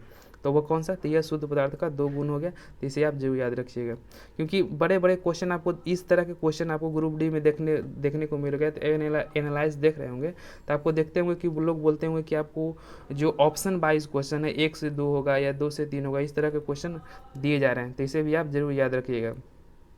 चलिए मेरा नेक्स्ट क्वेश्चन होने वाला है कि लोहे से बनी वस्तु में जंग लगने को क्या कहते हैं। जो लोहे से बनी जो वस्तु होती है उसमें हम जंग लगता है तो उसे हम क्या कहते हैं, ये आपको क्वेश्चन पूछा जा रहा है। तो उसे हम क्या कहते हैं, तो उसे ऑप्शन नंबर सी कहते हैं कि उसमें क्या होता है, तो उसमें संचरण होता है तथा यह क्या होता है, तो यह एक रासायनिक परिवर्तन है। आप इसे भी जरूर याद रखिएगा, यह भी आपको क्वेश्चन पूछा जा सकता है कि जो लोहे में जो जंग लगने की प्रक्रिया है वो भौतिक है या रासायनिक है, अभी उपनिष्ठ हो गया या फिर दोनों हो जाएगा। तो यह कौन सा हो जाएगा, तो आपको यह रासायनिक परिवर्तन ओनली हो जाएगा क्या, तो यह भी रासायनिक परिवर्तन हो जाएगा। और उसमें किस कारण जंग लगता है, तो आपको संचरण के कारण उसमें जंग लगता है। और एक क्वेश्चन आप पूछा जाता है कि लोहा में यदि जंग लगेगा तो लोहा का मान क्या होगा, यानी कि लोहा का जो वजन है वो क्या होगा, तो लोहा का वजन आपको बढ़ता हुआ प्रतीत होता है। यह भी क्वेश्चन एग्जाम में पूछा गया, इसलिए हमने आपको बता दिया। चलिए नेक्स्ट क्वेश्चन देखते हैं। मेरा अगला क्वेश्चन होने वाला है कि सल्फर तथा कार्बन डाइसल्फाइड एक मिश्रण है। सल्फर और कार्बन डाइसल्फाइड एक मिश्रण है, वह किस प्रकार का मिश्रण है, तो वह किस प्रकार का मिश्रण हो जाएगा, तो ऑप्शन नंबर इसका डी हो जाएगा, यानी कि समांगी है और टिंडल प्रभाव नहीं दर्शाता है। क्या, यह समांगी मिश्रण है लेकिन आपको यह टिंडल प्रभाव नहीं दर्शाता है। चलिए नेक्स्ट क्वेश्चन देखते हैं। मेरा अगला क्वेश्चन है कि आयोडीन का, इसको हम जूम आउट कर लेते हैं, कि आयोडीन का टिक्चर प्रतिरोधी गुण रखता है। क्या, तो जो टिक्चर है वो प्रतिरोधी गुण रखता है। यह विलय निम्नलिखित में से किसको घोलने पर बनता है, यानी कि आयोडीन का टिक्चर जो प्रतिरोध गुण रखता है वह यह किस विलयन के घोल करने पर बढ़ता है। दोस्तों हम हर एक क्वेश्चन को 2 बार इसलिए पढ़ते चल रहे हैं ताकि आपको वहाँ जाने पर कन्फ्यूजन ना हो कि क्वेश्चन क्या था और आंसर क्या होता है। हम देख रहे हैं कि आंसर को भी 1 से 2 बार पढ़ते चल रहे हैं, यहाँ पे आपको रिवीजन भी होता जा रहा है। यदि आप वीडियो को 2 बार देख लीजिएगा तो निश्चित कन्फर्म रूप से कहते हैं कि आपको यह याद हो जाएगा। तो चलिए देखते हैं क्वेश्चन नंबर 4 का आंसर क्या होगा। तो इसका ऑप्शन नंबर डी, यानी कि अल्कोहल में आयोडीन यदि मिलाते हैं तो उसमें क्या होता है, तो आपको आयोडीन का टिक्चर जो पूर्ण प्रतिरोध गुण होता है वह क्या होता है, वह प्राप्त होता है। तो यह विलयन का क्या है, तो यदि उसमें आपको आयोडीन और अल्कोहल मिलाएंगे तब क्या होगा, तो टिक्चर का जो प्रतिरोध गुण आपको उसमें देखने को मिलेगा। तो इसका आंसर क्या हो जाएगा, तो इसका आंसर आपको डी हो जाएगा। अल्कोहल से आप तो कितना लोग के मुंह में पानी आने लगता है, तो चलिए इसकी बात ही अलग है। मेरा एक दोस्त था, उसका अल्कोहल नाम सुनते ही उसका थोड़ा क्या था, उसमें क्या हो जाता था यार, जैसे कहते हैं ना कि आप लोग देखते होंगे कि खट्टा सुन के मुंह में पानी आता है, तो उसका ऐसा बात नहीं था, उसका अल्कोहल के नाम सुन के, यानी कि जब दारू का नाम सुनता था तो उसके मुंह में पानी आ जाता था। चलिए सुन, बात की बात है। नेक्स्ट क्वेश्चन को चलते हैं। निम्नलिखित में से कौन समांगी प्राकृतिक के हैं। आपकी जो यानी कि जो समान प्राकृति, समांगी मतलब क्या होगा, जिसके गुण आपको समान मिलते हैं तो वो क्या होगा, तो आपको समांगी प्राकृति। जैसे कौन सा हो जाएगा, तो ऑप्शन नंबर इसका हो जाएगा ऑप्शन नंबर सी, यानी कि 1 और 4 है जो समांगी। चलिए 1 को देख लेते हैं, 1 क्या है, तो आपको बर्फ दिया गया, और 4 के दिया तो आपको वायु दिया गया। तो आप सब समझ रहे होंगे वायु बर्फ कैसे होगा। वायु मतलब यहाँ पर गैस को प्रदर्शित कर रहा है। क्या, तो गैस को परिभाषित करता है। तो बर्फ आप जानते होंगे कि बर्फ एक ऐसा पदार्थ है जो गैस, द्रव और ठोस तीनों में यह पाया जाता है। तो वायु को ही क्या कहते हैं, गैस कहते हैं। तो ये आपको कंफ्यूज कर रहा है, यानी यहाँ पे देखिएगा सर, या तो यहाँ तो गैस दिया हो गया, यहाँ पे वायु दे दिया। तो बर्फ को यदि मेल्ट कीजिएगा, उसको पिघलाइएगा तब क्या हो जाएगा, तो आपको गैसीय अवस्था में बदलती है ना, तो इसका और इसका गुण क्या होगा, तो वह समान ही होता है। तो इसीलिए इसका आंसर क्या हो जाएगा, तो इसका ऑप्शन नंबर सी हो जाएगा। चलिए नेक्स्ट क्वेश्चन की ओर चलते हैं। मेरा क्वेश्चन नंबर कितना हो जाएगा, 6 हो जाएगा। निम्नलिखित में से भौतिक परिवर्तन कौन सी है, आपको बताना है कि वो भौतिक परिवर्तन इसमें कौन सी हो जाएगी। क्योंकि भौतिक और रासायनिक परिवर्तन आप देखते होंगे कि हर एक एग्जाम में पूछे ही जाते हैं, आप चाहे ग्रुप डी का ले लीजिए या फिर किसी का भी एग्जाम हो, किसी तरह का भी इसमें पूछा जाता है। ग्रुप डी में खास करके भी ये क्वेश्चन आपको देखने को मिला है। तो वो कौन सा हो जाएगा, तो ऑप्शन नंबर सी हो जाएगा। यानी कि इसमें कौन कौन सा भौतिक परिवर्तन हो जाता है, यानी कि लोहे धातु को भौतिक परिवर्तन, सबसे पहले आप जानिए किसे कहते हैं। भौतिक परिवर्तन उसे करते हैं जिसको हम यदि हम किसी रूप में ढाल देते हैं फिर उसे पुनः हम क्या करते हैं, उसे प्राप्त कर सकते हैं, तो उसे हम क्या कहते हैं, उसे हम भौतिक परिवर्तन करते हैं। लेकिन कुछ ऐसा होगा कि रिएक्शन करते हैं और फिर वो पुनः स्थिति में हम उसे प्राप्त नहीं कर सकते हैं, तो उसे हम क्या कहते हैं, तो उसको हम क्या कहते हैं, उसे हम रासायनिक अभिक्रिया कहते हैं। तो धातु को आप पिघलाइएगा तो उसे हम फिर धातु नहीं बना सकते हैं, तो यह क्या हो गया, ये आपको भौतिक परिवर्तन हो गया। चलिए, लोहा में जंग लगना भी अभी हमने ही बताया था। देखिए यहाँ पे क्वेश्चन आ गया, यदि आपको वो क्वेश्चन नहीं याद रहेगा तो ये क्वेश्चन तो आपको निश्चित रूप से गलत होना है, तो आप इसे जरूर गलत मार के चले आइएगा। तो लोहा में जंग लगना क्या था, तो लोहा में जंग लगना आपको रासायनिक परिवर्तन, तो यह क्या होगा, तो ये आपको गलत हो गया। और एक लोहे छड़ को मोड़ना, छड़ को मोड़ देंगे तो क्या होगा, तो उसको फिर हम सीधा कर देंगे तो क्या हो जाएगा, तो यह भी आपको भौतिक परिवर्तन हो जाएगा। और लोहा धातु का गर्म क्या है, लोहा धातु का एक तार खींचना, यानी कि लोहा धातु क्या है, उसको हम खींच के फिर उसे हम मेल्ट करके यानी उसे हम गर्म करके फिर उसी अवस्था में ला सकते हैं, तो उसे क्या हो गया, तो ये आपको तीनों भौतिक परिवर्तन हो गया। बाकी ये क्या हो गया, तो लोहा में जंग लगना एक रासायनिक परिवर्तन है, इसे आप जरूर याद रखिएगा। देख रहे हैं, सिर्फ आपको क्वेश्चन यहाँ पर घुमाया जा रहा है और कुछ किया नहीं जा रहा है, नहीं तो देखिए तो क्या बोल रहे, देख रहे हैं विनोद, खाली क्वेश्चन को कैसे घुमाया जा रहा है। तो आप कंसेप्ट को यदि क्लियर रखिएगा ना, तो आपको निश्चित रूप से वहाँ पर बेनिफिट में, अब हर एक क्वेश्चन को यदि नहीं समझ में आता है उसे एक से दो बार जरूर पढ़िएगा, वो आपको जरूर क्वेश्चन समझ में आ जाएगा, सिर्फ वहाँ पर घुमाया रहता है। देखते हैं नेक्स्ट क्वेश्चन, निम्नलिखित में से रासायनिक परिवर्तन कौन सा है। तो रासायनिक परिवर्तन हमने बताया था कि उसका यदि अब कोई रिएक्शन किया तो उसे पुनः हम नहीं प्राप्त कर सकते हैं, तो उसे क्या कहते हैं, उसे अब रासायनिक परिवर्तन कर सकते हैं। तो लोहे का कि लकड़ी का क्या, तो संक्षरण जो होना है यह क्या है, तो यह क्या हो जाएगा, यह भी आपको क्या है, तो यह आपको रासायनिक परिवर्तन हो जाएगा। और लकड़ी का दहन होना यह भी क्या है, तो यह भी आपको रासायनिक परिवर्तन हो जाएगा, क्योंकि लकड़ी का संचरण हो जाएगा यानी कि सड़ गल जाएगा, तो फिर हम लकड़ी से प्राप्त कर सकते हैं, नहीं कर सकते हैं। और लकड़ी को जलाकर और फिर सोचेंगे कि उसे हम लकड़ी बना दे, तो ऐसा होता है, तो ऐसा नहीं होता है। तो यह क्या होगा, जिसे हम पुनः नहीं प्राप्त कर सकते हैं, क्या हो जाएगा, तो वह रासायनिक परिवर्तन हो गया। यानी कि लकड़ी का चीरना, तो लकड़ी को हम इसे चीरना मतलब क्या होता है, फाड़ देना, तो लकड़ी को हम फाड़ेंगे तो उससे क्या प्रभाव होगा, लकड़ी थोड़ी वो कोयला में बदल जाएगा, तो ये भी क्या हो जाएगा, ये आपको भौतिक परिवर्तन हो जाएगी। और लकड़ी के एक टुकड़े को कील को ठोकना, तो ये भी क्या हो जाएगा, तो इससे कोई ठील ठोक देंगे तो क्या हो जाएगा, तो सड़ गल थोड़ी जाएगा, तो एक सड़ गल जाएगा लेकिन बहुत अधिक दिन के बाद सड़े गलेगा, लेकिन उस समय तो नहीं सड़ेगा, तो ये भी क्या हो जाएगा, तो यह भी भौतिक परिवर्तन हो जाएगा। तो इसका ऑप्शन नंबर क्या होगा, तो इसका ऑप्शन नंबर ए हो जाएगा। चलिए दोस्तों, नेक्स्ट क्वेश्चन को चलते हैं। दोस्तों, यदि आपने हमारे चैनल को अभी तक सब्सक्राइब नहीं किया तो प्लीज़ ज़रूर सब्सक्राइब कर लीजिए। यदि आपको वीडियो अच्छा लग रहा हो तो इसे लाइक भी कर दें और अपने दोस्तों तक भी शेयर करें। तो हम जितना आदमी देख रहे हैं कि लोग देख लेते हैं वीडियो लेकिन कोई सब्सक्राइब नहीं करते। दोस्तों, मेरा उतना भी सब्सक्राइबर बढ़ा नहीं है कि मैं आपको सब्सक्राइबर करने के लिए बार बार ना बोले। यदि उतना मेरा लेवल बढ़ जाएगा तो उतना यदि एक के मेरा सब्सक्राइबर कंप्लीट हो जाएगा तो देखिएगा हम आपको किस तरह का वीडियो आपको देने वाले हैं। इसी तरह का आपको रेगुलर वीडियो हमेशा प्रोवाइड करते रहते हैं, क्योंकि यदि आप देखिएगा हमारे प्लेलिस्ट में जाके हमने इरूटेरिया का जो सॉल्यूशन करवाया है उसमें आप देखिएगा कि मैक्सिमम सॉल्यूशन बहुत ही अच्छे ढंग से करवाया हुआ है। उसमें आपको जीके जीएस देखिएगा तो आपका दिल खुश हो जाएगा। इस तरह का इरूटेरिया का जो करंट अफेयर्स का सॉल्यूशन आपको कहीं भी देखने को मिला। और साथ ही में हमने जो लूसेंट का जो साइंस बुक है, फिजिक्स का हमने एक मास्टर वीडियो बना रखा है, उसे भी आप जरूर जाके देखे लेंगे, क्योंकि साइंस का क्वेश्चन, फिजिक्स का जो मैक्सिमम क्वेश्चन है कि ग्रुप डी में फिजिक्स के भी बहुत सारे क्वेश्चन देखने को मिल रहे हैं। यदि इससे जो छूट जाएगा तो उससे आपको कंफर्म है कि उससे आपको एक क्वेश्चन दो क्वेश्चन देखने को जरूर मिलेगा। तो यदि आपने हमारा जो साइंस का जो वीडियो हमने फिजिक्स का मास्टर वीडियो बना रखा है वो ज़्यादा नहीं होगा, 1 से 1.5 घंटे का है, उसमें आपको 2.5 से 3 क्वेश्चन मैक्सिमम दिए गए जो आपको प्रीवियस ईयर में सिर्फ पूछे गए। तो प्रीवियस ईयर भी आपके लिए बहुत ही इंपॉर्टेंट हो जाता है, तो उसे आप जरूर देख के जाइएगा, क्योंकि वह भी आपके लिए बहुत ही हेल्पफुल होगा। उसका हमने प्लेलिस्ट भी बना रखा है। और हमने एक केमिस्ट्री का जो दृष्टि का जो साइंस होता है वो आपको कम्प्लीटली एनसीईआरटी बेस्ड ही होता है, उसका भी हमने वीडियो बना रखा है। उसे भी यदि आपने नहीं देखा है तो उसे जरूर जाकर देखिएगा, यह सब भी आपके लिए बहुत ही इंपॉर्टेंट है। चलिए चलते हैं नेक्स्ट क्वेश्चन की ओर। मेरा अगला क्वेश्चन हो रहा है दोस्तों, यदि अभी आपने सब्सक्राइब नहीं किया तो इसे जरूर सब्सक्राइब कर दीजिए। थोड़ा हम लोग जाते हैं, तो जो लोग अभी सब्सक्राइब नहीं किए इसे सब्सक्राइब कर दें और लाइक भी कर देंगे साथ में। चलिए चलते हैं, आप लोग कर दिए होंगे। नेक्स्ट क्वेश्चन देखते हैं कि क्वेश्चन नंबर मेरा 8 है कि निम्नलिखित अभिक्रिया अनुसार दो पदार्थों पदार्थ ए और पदार्थ बी अभिक्रिया का एक तृतीय पदार्थ ए बी बनाते हैं। तो आपको बताना है कि इसमें कौन कौन सा गुण आपको चेंज होगा या फिर क्या इसमें मिलने वाला है। तो इसका क्या हो जाएगा आंसर, आपको ऑप्शन नंबर सी हो जाएगा। यानी कि क्या हो जाएगा, इसमें सबसे पहले उत्पाद ए हो जाएगा। क्या, तो उत्पाद, इसमें जो आपको जो बन के मिलता है इसे आप उत्पाद कहते हैं। क्या, तो इसे उत्पाद कहते हैं। और इसे क्या कहते हैं, तो इसे अभिकारक कहते हैं। तो यह भी क्वेश्चन आपको पूछा जाता है कि समीकरण एक दिया जाता है, दे दिया जाता है, उसमें पूछा जाता है कि उत्पाद इसमें क्या है।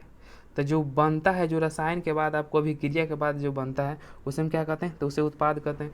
तो ये क्या हो जाएगा, तो आपको जो ऑप्शन नंबर ए हो जाएगा, यानी कि A2B क्या है, तो ये आपको उत्पाद हो जाएगा। अब पदार्थ ए और पदार्थ बी क्या है, तो ये आपको गुण हो जाएगा। यानी कि मान लीजिए कि यदि हम CO प्लस O2 को यदि हम अभिक्रिया कराते हैं तो क्या होता है, तो CO2 होता है ना, तो CO2 क्या है, तो आपका उत्पाद हो जाएगा। लेकिन Ca प्लस O2 क्या हो जाएगा, तो ये आपको क्या हो जाएगा, तो दोनों ही आपका गुण प्रदर्शित कर रहा है। क्या है, तो एक कार्बन है, एक क्या है, तो एक ऑक्सीजन हो जाएगा। लेकिन यदि दोनों मिल जाएगा तो क्या है, तो दोनों अलग चीज़ हो जाएगा, यानी कि एक उत्पाद बना लिया, यानी कि क्या है, तो वह यौगिक बना लेता है, तो उसी को हम क्या कहते हैं, तो उसी को उत्पाद कहते हैं। चलिए नेक्स्ट क्वेश्चन देखते हैं। मेरा नेक्स्ट क्या हो जाएगा, तो ऑप्शन नंबर 3 हो जाएगा। ऑप्शन नंबर 3, इस प्रकार बाद बना उत्पाद यौगिक एक रूप में वर्गीकृत नहीं किया जा सकता है। यानी कि पहला रूप की तरह ये जो यौगिक बनेगा उसका रूप होगा नहीं ना, वो अलग डिफरेंट रूप हुआ, तो इसमें उसके रूप के अनुसार ऐसे वर्गित नहीं किया जा सकता है। नेक्स्ट क्वेश्चन देखते हैं।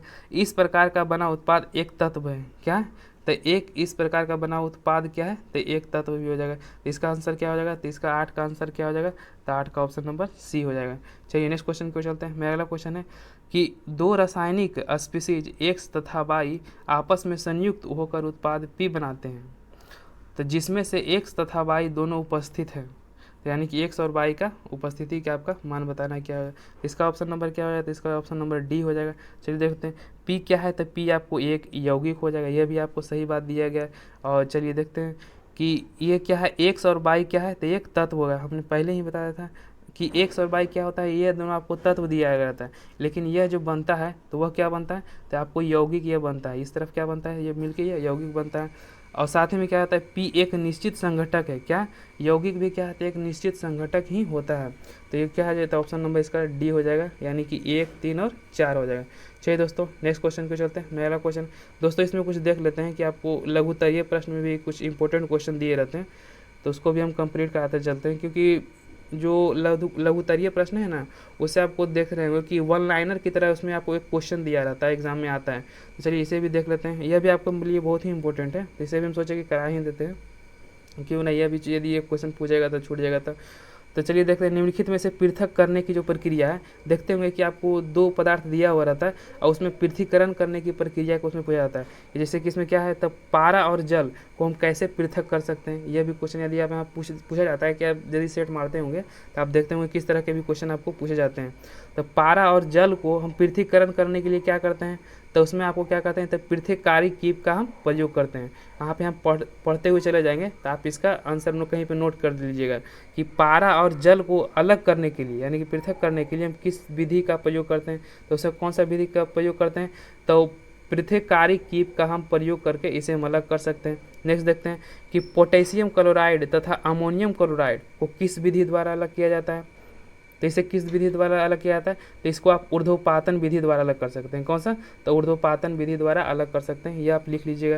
नेक्स्ट क्वेश्चन देखते हैं कि सामान्य नमक, जल और रेत को यदि हम अलग करना है तो इसको किसके द्वारा हम अलग कर सकते हैं, तो इसे हम दो तरह की से अलग कर सकते हैं। इसको हम एक निस्यंदन के वाष्पन से भी अलग कर सकते हैं और इसे अपकेंद्रन के वाष्पन से, यानी कि यदि आप रेत को क्या कीजिएगा, देखिए यहाँ पे क्या वाष्पन से क्या हो जाएगा, यानी कि जल को आप गर्म कीजिएगा तो क्या जल उड़ जाएगा, और लेकिन और क्या हो जाएगा, रेत आपको बच जाएगा, तो रेत इसमें बच जाएगा, और लेकिन रेत और नमक भी उड़ जाएगा, क्या, तो नमक भी आपको यदि गर्म करते होंगे तो वह जल जाता है। क्या होता है, नमक को यदि गर्म कीजिएगा ना तो वह काला हो जाता है, इस बात को आप ध्यान में रखिएगा।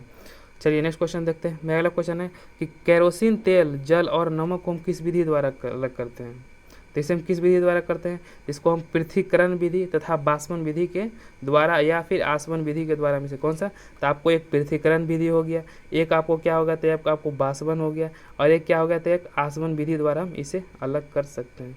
तो चलिए दोस्तों नेक्स्ट क्वेश्चन पे चलते हैं। मेरा अगला क्वेश्चन, यह क्वेश्चन आपके लिए इंपॉर्टेंट था, इसलिए हमने इसको भी कवर करा दिया, क्योंकि इस तरह के क्वेश्चन पूछे जाते हैं। चलते हैं नेक्स्ट चैप्टर की, अध्याय 3 का परमाणु एवं अणु के बारे में। तो चलिए हम लोग पढ़ते हैं अध्याय 3 में परमाणु एवं अणु के बारे में पढ़ते हैं।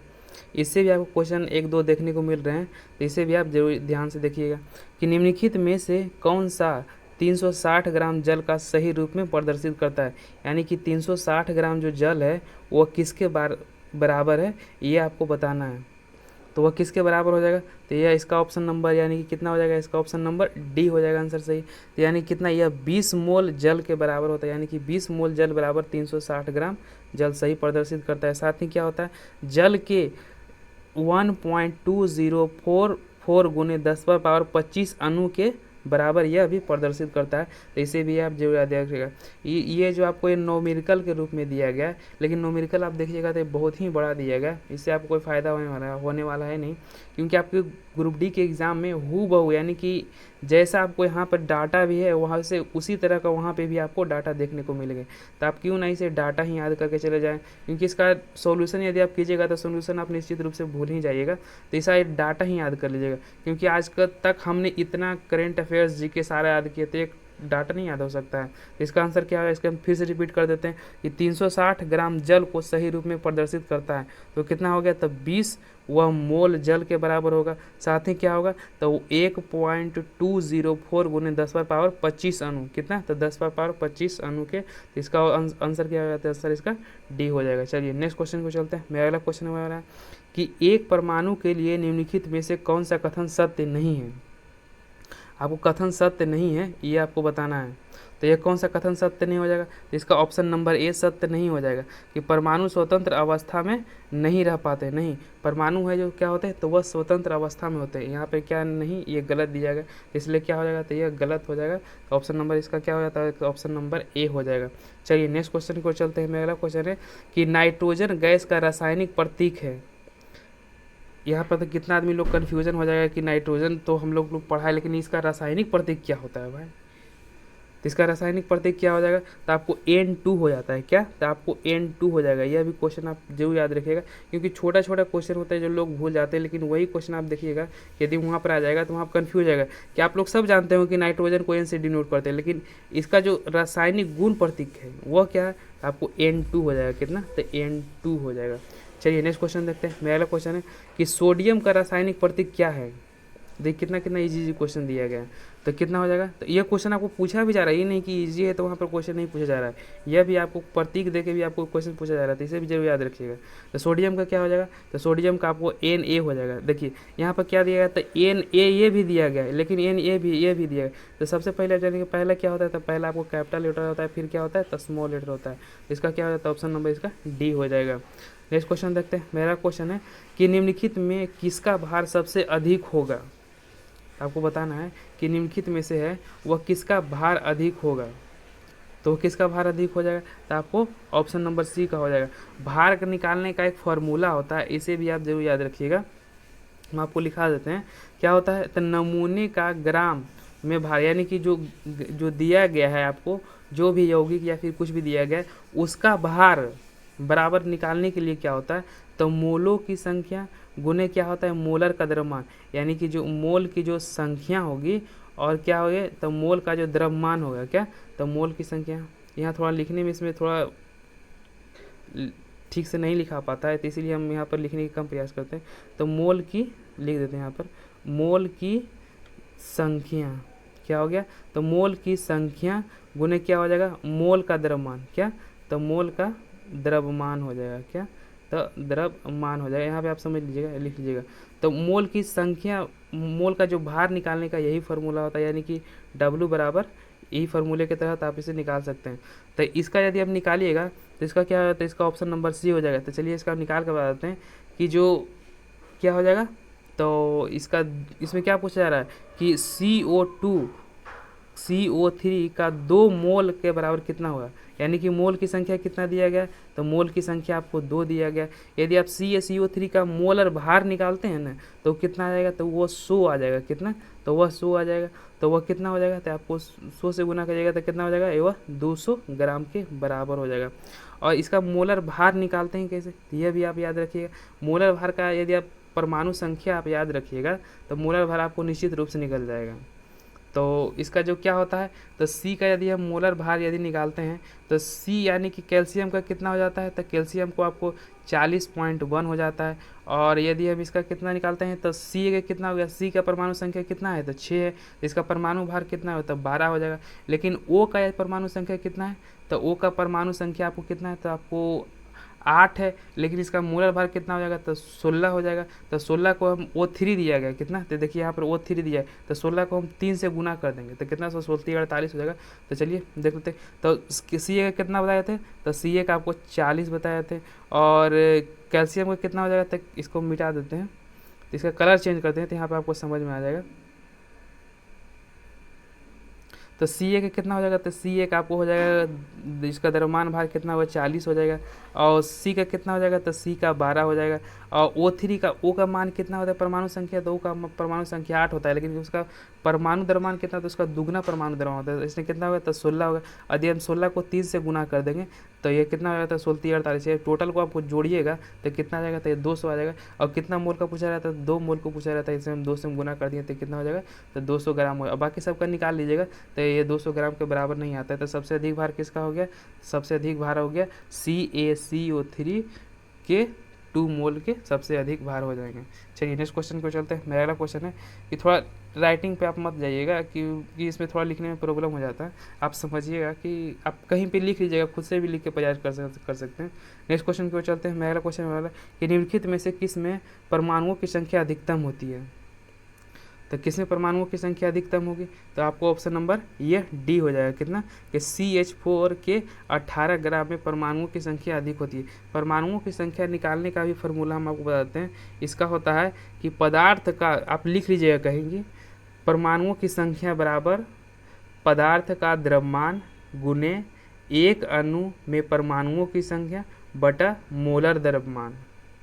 कितना हो जाएगा, तो बटा मोलर द्रव्यमान गुने Na कर लीजिएगा। क्या, तो गुना Na कर लीजिएगा। यही क्या हो जाएगा, तो यही आपको परमाणुओं की संख्या निकालने का फॉर्मूला। यही फार्मूला पर यदि पुट कर दीजिएगा तो आपको होगा तो CH4 के 18 ग्राम आ जाएंगे। चलिए नेक्स्ट क्वेश्चन की ओर चलते हैं। मेरा क्वेश्चन हो रहा है कि निम्नलिखित में से किसमें अणुओं की संख्या अधिकतम होगी। आपको इसमें बताना है कि अणुओं की संख्या होगी वह किसमें अधिकतम होगी, तो वह किसमें अधिकतम हो जाएगी, तो वह आपको जो हो जाएगी ऑप्शन नंबर इसका सी हो जाएगा। क्या, तो ऑप्शन नंबर सी, यानी कि 1 ग्राम H2 में क्या हो, तो अणुओं की संख्या इसमें अधिक हो जाएगी। या ये सब याद रखिएगा, इसको न्यूमेरिकल का आप बनाने लगेगा तो उतना टाइम भी नहीं है कि आप बना सकते हैं। एक क्वेश्चन जब इतना GK GS याद कर सकते हैं तो ये 3 से 4 क्वेश्चन आप नहीं याद कर सकते हैं। ये 3 से 4 क्वेश्चन ऐसा दिया गया, इसे आप जरूर याद करके जाइएगा। नेक्स्ट क्वेश्चन देखते हैं कि ऑक्सीजन के एक परमाणु का द्रव्यमान होता है, तो ऑक्सीजन का जो एक परमाणु का द्रव्यमान होता है वो कितना होता है, तो ऑप्शन नंबर ए हो जाएगा, यानी कि 16/6.23 गुने 10⁻23 ग्राम होता है। कितना, तो 16 गुने 6.23 गुने 10⁻23 ग्राम होता है, एक अणु का द्रव्यमान होता है। चलिए नेक्स्ट क्वेश्चन देखते हैं। मेरा अगला क्वेश्चन है कि यहाँ पे आपको क्या दिया गया है, तो 16 आपको क्या दिया गया है, तो 16 हमने अभी ही बताया था। तो ऑक्सीजन का क्या है, तो आपको परमाणु भार दिया गया है। कितना, तो 16 आपको परमाणु भार हो जाएगा। और ये जो क्या दिया गया, तो ये एवोगाड्रो संख्या का, यानी कि एक न्यूट्रॉन की संख्या का जो मान होता है। चलिए नेक्स्ट क्वेश्चन की ओर चलते हैं। मेरा क्वेश्चन है कि एक बीकर में 3.42 जी यानी ग्राम है सुक्रोज को 18 ग्राम जल में विलय किया जाता है, तो बिलियन में, यहाँ पे क्वेश्चन थोड़ा छिप गया, तो बिलियन में उपस्थित ऑक्सीजन के परमाणुओं की संख्या आपको बताना है। तो बिलियन में जो उपस्थित परमाणुओं की संख्या हो जाएगी वह कितनी हो जाएगी, तो वह आपको हो जाएगी ऑप्शन नंबर ए, यानी कि 6.68 गुने 10⁻23 हो जाएगा। चलिए नेक्स्ट क्वेश्चन को चलते हैं कि भौतिक अवस्था में परिवर्तन लाया जा सकता है, यानी किसी भी भौतिक अवस्था को, हम अब यहाँ पर से देखिएगा सब सारा क्वेश्चन खत्म हो गया। तो भौतिक अवस्था में परिवर्तन लाया जा सकता है, तो भौतिक अवस्था में परिवर्तन हम कब ला सकते हैं ये आपको बताना है। तो यह क्या हो जाएगा, तो ऑप्शन नंबर इसका सी हो जाएगा, यानी कि जब तंत्र को ऊर्जा दिया जाता है या फिर उसे लिया जाता है। किसी भी तत्व को यदि आप ऊर्जा दीजिएगा यानी कि ऊष्मा दीजिएगा या फिर ऊष्मा लीजिएगा तो क्या हो जाएगा, आपको उसकी भौतिक अवस्था में क्या हो जाएगी, तो जैसे कि मान लीजिए कि आप द्रव लीजिए, किसी भी एग्जाम्पल देने के लिए द्रव बेस्ट होता है। तो यदि आप द्रव को क्या कीजिएगा, तो उसको ठंडे टेम्परेचर पर ठंडा कीजिएगा तो वह क्या हो जाएगा, तो वह गर्म हो जाएगा। तो यानी कि ठंडा जब उसे कीजिएगा तो वह बर्फ में पिघल जाएगा, बर्फ बन जाएगा। यदि आप द्रव को ही गर्म कीजिएगा तो वह क्या हो जाएगा, तो वह वाष्प में बदल जाएगा। यानी कि उसे हम यदि यानी कि ऊर्जा देते हैं तो वह क्या हो जाएगा, तो आपको वाष्प में परिवर्तित हो जाएगा। यदि हम उसे ऊर्जा लेते हैं यानी कि उसे हम जब ठंडा करेंगे तो क्या हो जाएगा, तो वह आपको द्रव अवस्था में ठोस अवस्था में वह बदल जाएगी। चलिए कुछ लघु उत्तरीय प्रश्न के बारे में भी देख लेते हैं। यहाँ से भी आपको क्वेश्चन दिए जाते हैं कि आपको फॉर्मूला दे दिए जाएंगे और पूछे जाएंगे कि ये फिर ये इसका क्या होता है, इसका क्या होता है। इसमें पूछा गया है कि निम्नलिखित में से कौन सा सही रासायनिक सूत्र को प्रदर्शित किया जाता है, यानी कि सही जो रासायनिक सूत्र है वो कौन सा है, तो कौन सा हो जाएगा, तो ऑप्शन नंबर इसका बी हो जाएगा, यानी कि BI PO4 है, ये आपको सही प्रदर्शित किया है। तो यह सूत्र किसका है? तो यह सूत्र आपको विस्मय फॉस्फेट का है। किसका? तो विस्मय फॉस्फेट का यह सूत्र हो जाएगा। चलिए नेक्स्ट क्वेश्चन देख लेते हैं, इसमें देख लेते हैं और क्वेश्चन जो बनने लायक है जो एग्जाम में, उसको भी देख लेते हैं। हाँ, इस तरह के भी क्वेश्चन आपको एग्जाम में देखने को मिलते हैं। इसमें आपको पूछा जाता है कि निम्नलिखित में से आणविक सूत्र बताना है। तो आणविक सूत्र भी आपको पूछा जाता है, आप क्वेश्चन में देखे होंगे कि कॉपर ब्रोमाइड का जो आणविक सूत्र क्या हो जाएगा? तो CuBr2 हो जाएगा। कितना? तो CuBr2 हो जाएगा, कॉपर ब्रोमाइड का यह सूत्र हो जाएगा। यदि पूछ दिया कि एल्युमिनियम नाइट्रेट का सूत्र क्या होता है, तो एल्युमिनियम नाइट्रेट का सूत्र क्या होता है? तो Al, यहाँ पर लिख देते हैं, कितना हो जाएगा? तो AlNO3 का होल 2 हो जाएगा। क्या? तो AlNO3 का होल 2 हो जाएगा। और कैल्शियम फॉस्फेट का सूत्र क्या होता है? यह भी आपको एक बार एग्जाम में पूछा गया था, इसे भी आप याद रखिएगा। Ca3P क्या हो जाएगा? PO4 का होल 2 हो जाएगा। और आयरन सल्फाइड का क्या हो जाएगा? तो आयरन का क्या होता है? तो Fe2S3 हो जाएगा। ये क्या? आयरन सल्फाइड का हो जाएगा। और मरकरी क्लोराइड का क्या हो जाएगा? तो आपको हो जाएगा HgCl2, आपको मरकरी क्लोराइड का हो जाएगा। अब मैग्नीशियम एसीटेट का क्या हो जाएगा? तो इसका आपको हो जाएगा CH3COOH का क्या हो जाएगा? COO का होल ट्वाइस हो जाएगा। किसका? तो मैग्नीशियम एसीटेट का हो जाएगा। चलिए दोस्तों नेक्स्ट क्वेश्चन देख लेते हैं, इसमें से और कोई क्वेश्चन जो बनने लायक हो उसे भी हम देखते चलते हैं। हाँ, यह भी क्वेश्चन आपको पूछा जाता है कि कैल्शियम फ्लोरीन और क्वेश्चन, हाँ इसका देख लेते हैं। देखिए आप यहाँ प्रतीक मिलान करने के लिए दिया गया, तब प्रतीक मिलान को हम देख लेते हैं कि कोबाल्ट का इसमें दिया गया निम्नलिखित में से कौन सा प्रतीक आपको गलत मिलान किया गया, सही प्रतीक के बारे में बताइए। तो कौन सा हो जाएगा? तो कोबाल्ट का क्या होता है? तो आप तो देखिएगा कि पहले तो ऐसा, ये तो पहले ही सही दिया गया, लेकिन ये सही नहीं दिया गया, ये आपको कंफ्यूज कर रहा है, ये आपको क्या गलत दिया गया। इसको जो लिखने का तरीका है यह गलत है, क्योंकि हमने पहले ही आपको बताया था कि पहला क्या होता है? कैपिटल लेटर होता है, फिर क्या होता है? तो आपको स्मॉल लेटर होता है। तो ये आपको दोनों क्या दिया गया? ये आपको दोनों कैपिटल लेटर में दिया गया है, तो यह क्या हो जाएगा? तो यह गलत हो जाएगा। इस बात को आप जरूर वहाँ एग्जाम में ध्यान रखिएगा कि जो प्रतीक जब भी पूछता है तो उसमें कैपिटल और स्मॉल को जरूर ध्यान दीजिएगा। देखिए यहाँ पर कोई भी आदमी कोई भी देखेगा तो पहला ही ऑप्शन मार के टिक आउट करके चला जाएगा, लेकिन नहीं, ये क्या गलत दिया गया। ये दोनों क्या है? तो दोनों आपको कैपिटल में लिखा गया। तो CO क्या होगा? तो C कैपिटल में होगा, और O क्या होगा? तो स्मॉल में होगा। तो यह क्या है? तो यह आपको यह सही हो जाएगा। और कार्बन का क्या है? तो कार्बन का यह भी आपको कैपिटल में दिया गया। क्या? तो कैपिटल में दिया गया, तो यहाँ पर क्या हो जाएगा? तो यह आपको स्मॉल में हो जाएगा, तो यह भी आपको गलत दिया गया। एल्युमिनियम भी यहाँ भी देख लीजिए क्या है? तो AL होता है, AL थोड़ी होता है, AL होता है, ये वाला L होता है। तो क्या हो जाएगा? तो आपको एल्युमिनियम, ये भी क्या है? तो यह भी आपको गलत प्रतीक दिया गया। और He क्या है? तो यह आपको सही प्रतीक दिया हुआ है। क्या? तो HE, देखिए HE यहाँ पर लिखा है, जैसे ही आपको HE ऐसे लिख देता है, यह क्या होता है? तो यह गलत हो जाता है, तो यह आपको सही दिया गया। और बाकी सोडियम का SO थोड़ी होता है, सोडियम का क्या होता है? सोडियम का Na होता है, तो यह भी क्या है? तो यह आपको सही दिया, गलत दिया गया। तो ये इसमें सिर्फ कौन सा हो गया? तो He आपको सही दिया गया, बाकी सब आपको गलत दिया गया। यहाँ पर प्रतीक जब भी देगा तो वहाँ पे आप इस बात का जरूर ध्यान रखिएगा। चलिए इसमें और कुछ देख लेते हैं, मेरा और कुछ होने वाला है, इसमें आपको कोई क्वेश्चन नहीं है। अब चलिए नेक्स्ट क्वेश्चन देखते हैं, मेरा नेक्स्ट चैप्टर की ओर चलते हैं। चलिए मेरा नेक्स्ट चैप्टर है कि अध्याय 4 का हम क्या पढ़ने वाले हैं? परमाणु की संरचना। क्या? तो परमाणु की संरचना के बारे में पढ़ेंगे। चलिए देखते हैं, मेरा अगला क्वेश्चन है, पहला क्वेश्चन है कि निम्नलिखित में से कौन सा Mg परमाणु में इलेक्ट्रॉन विसरण का सही प्रदर्शित करता है? तो इलेक्ट्रॉनिक विन्यास आपको बताना है कि Mg का जो इलेक्ट्रॉनिक विन्यास है वह कितना होता है। तो इसका कितना हो जाएगा? तो इसका हो जाएगा आपको, चलिए देखते हैं, तो इसका हो जाएगा कितना।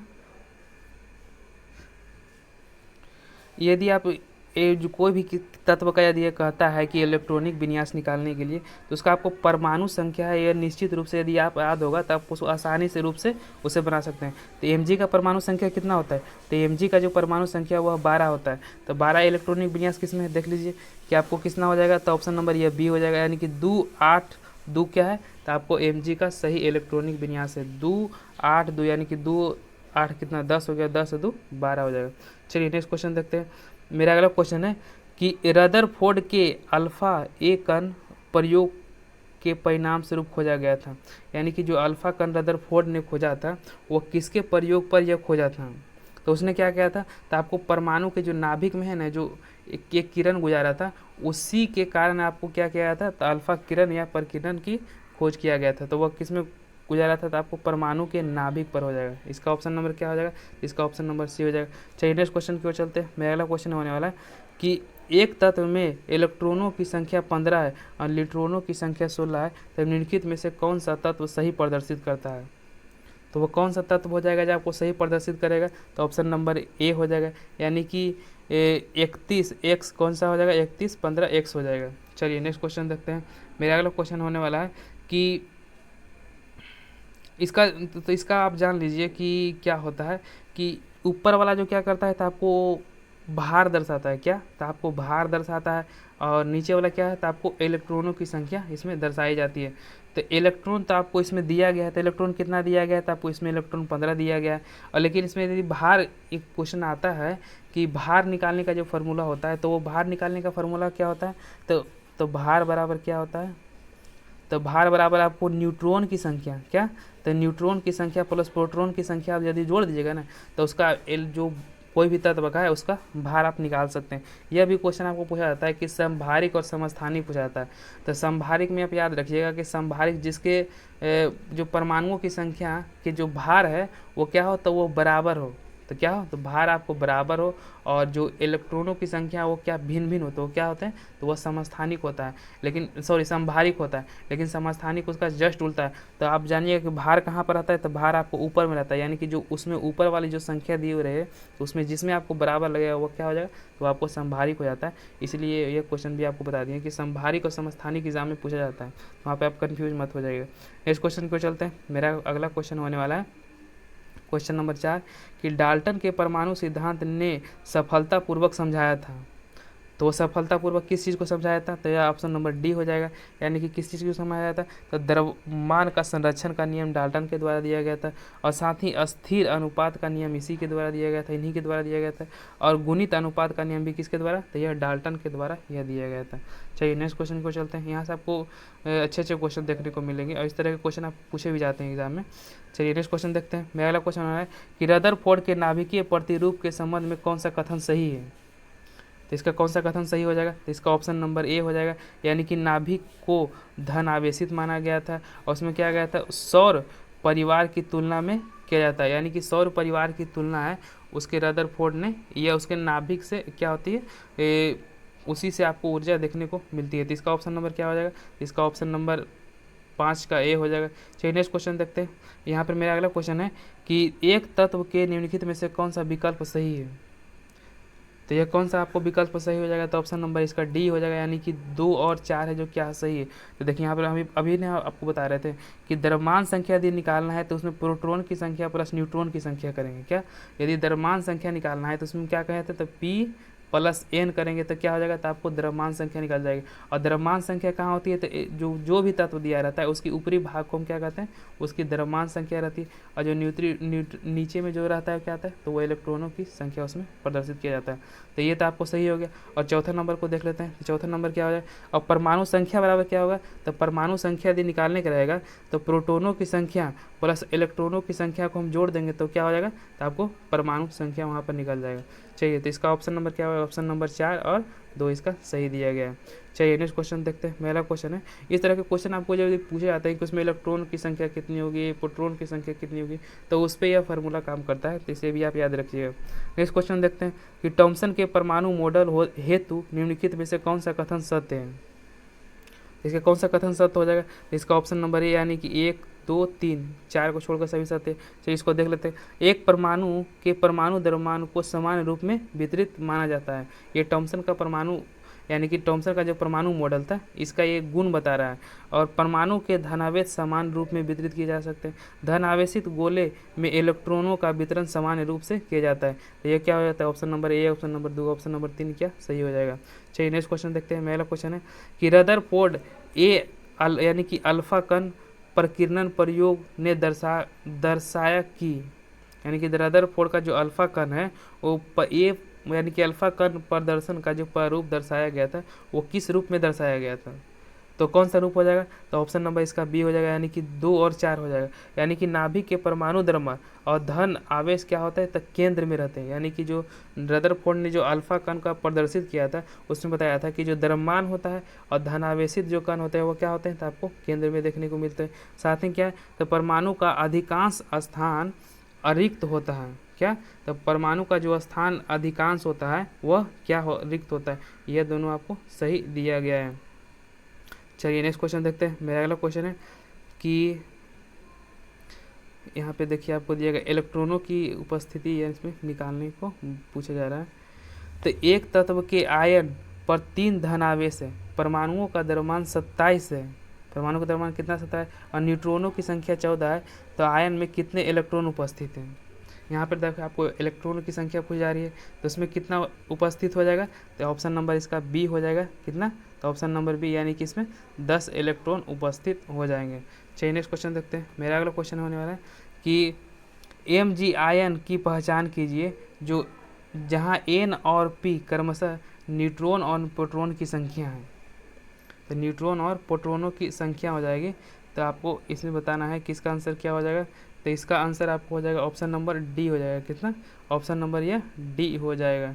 चलिए नेक्स्ट क्वेश्चन देखते हैं। मेरा अगला क्वेश्चन होने वाला है, यह फिगर वाले भी क्वेश्चन आपको पूछे जाते हैं, तो इसे भी आप जरूर याद रखिएगा। चलिए नेक्स्ट क्वेश्चन देखते हैं कि मेरा अगला क्वेश्चन 11 नंबर 13 है। क्वेश्चन नंबर 13 कि एथिनोएट के नमूने में ऑक्सीजन परमाणुओं के इलेक्ट्रॉनों की संख्या समान है, परंतु न्यूट्रॉनों की संख्या भिन्न भिन्न है। निम्नलिखित में से कौन सा कारण है, तो वो कौन सा कारण हो जाएगा, तो ऑप्शन नंबर सी, यानी कि दोनों ऑक्सीजन परमाणु क्या है, तो वो समस्थानिक होने के कारण दोनों का यह गुण दर्शा रहा है। चलिए नेक्स्ट क्वेश्चन को चलते हैं। आप कैसे हूँ भी करके क्वेश्चन को याद करके चला जाइएगा, क्योंकि आपको हूबहू इसी तरह के क्वेश्चन भी आपको एग्जाम में देखने को मिलेंगे। तो इसे आप 1 बार देखिए, 2 बार देखिए, 3 बार देखिए, आप जैसे भी हो इसे ज़रूर याद करके चले जाइएगा।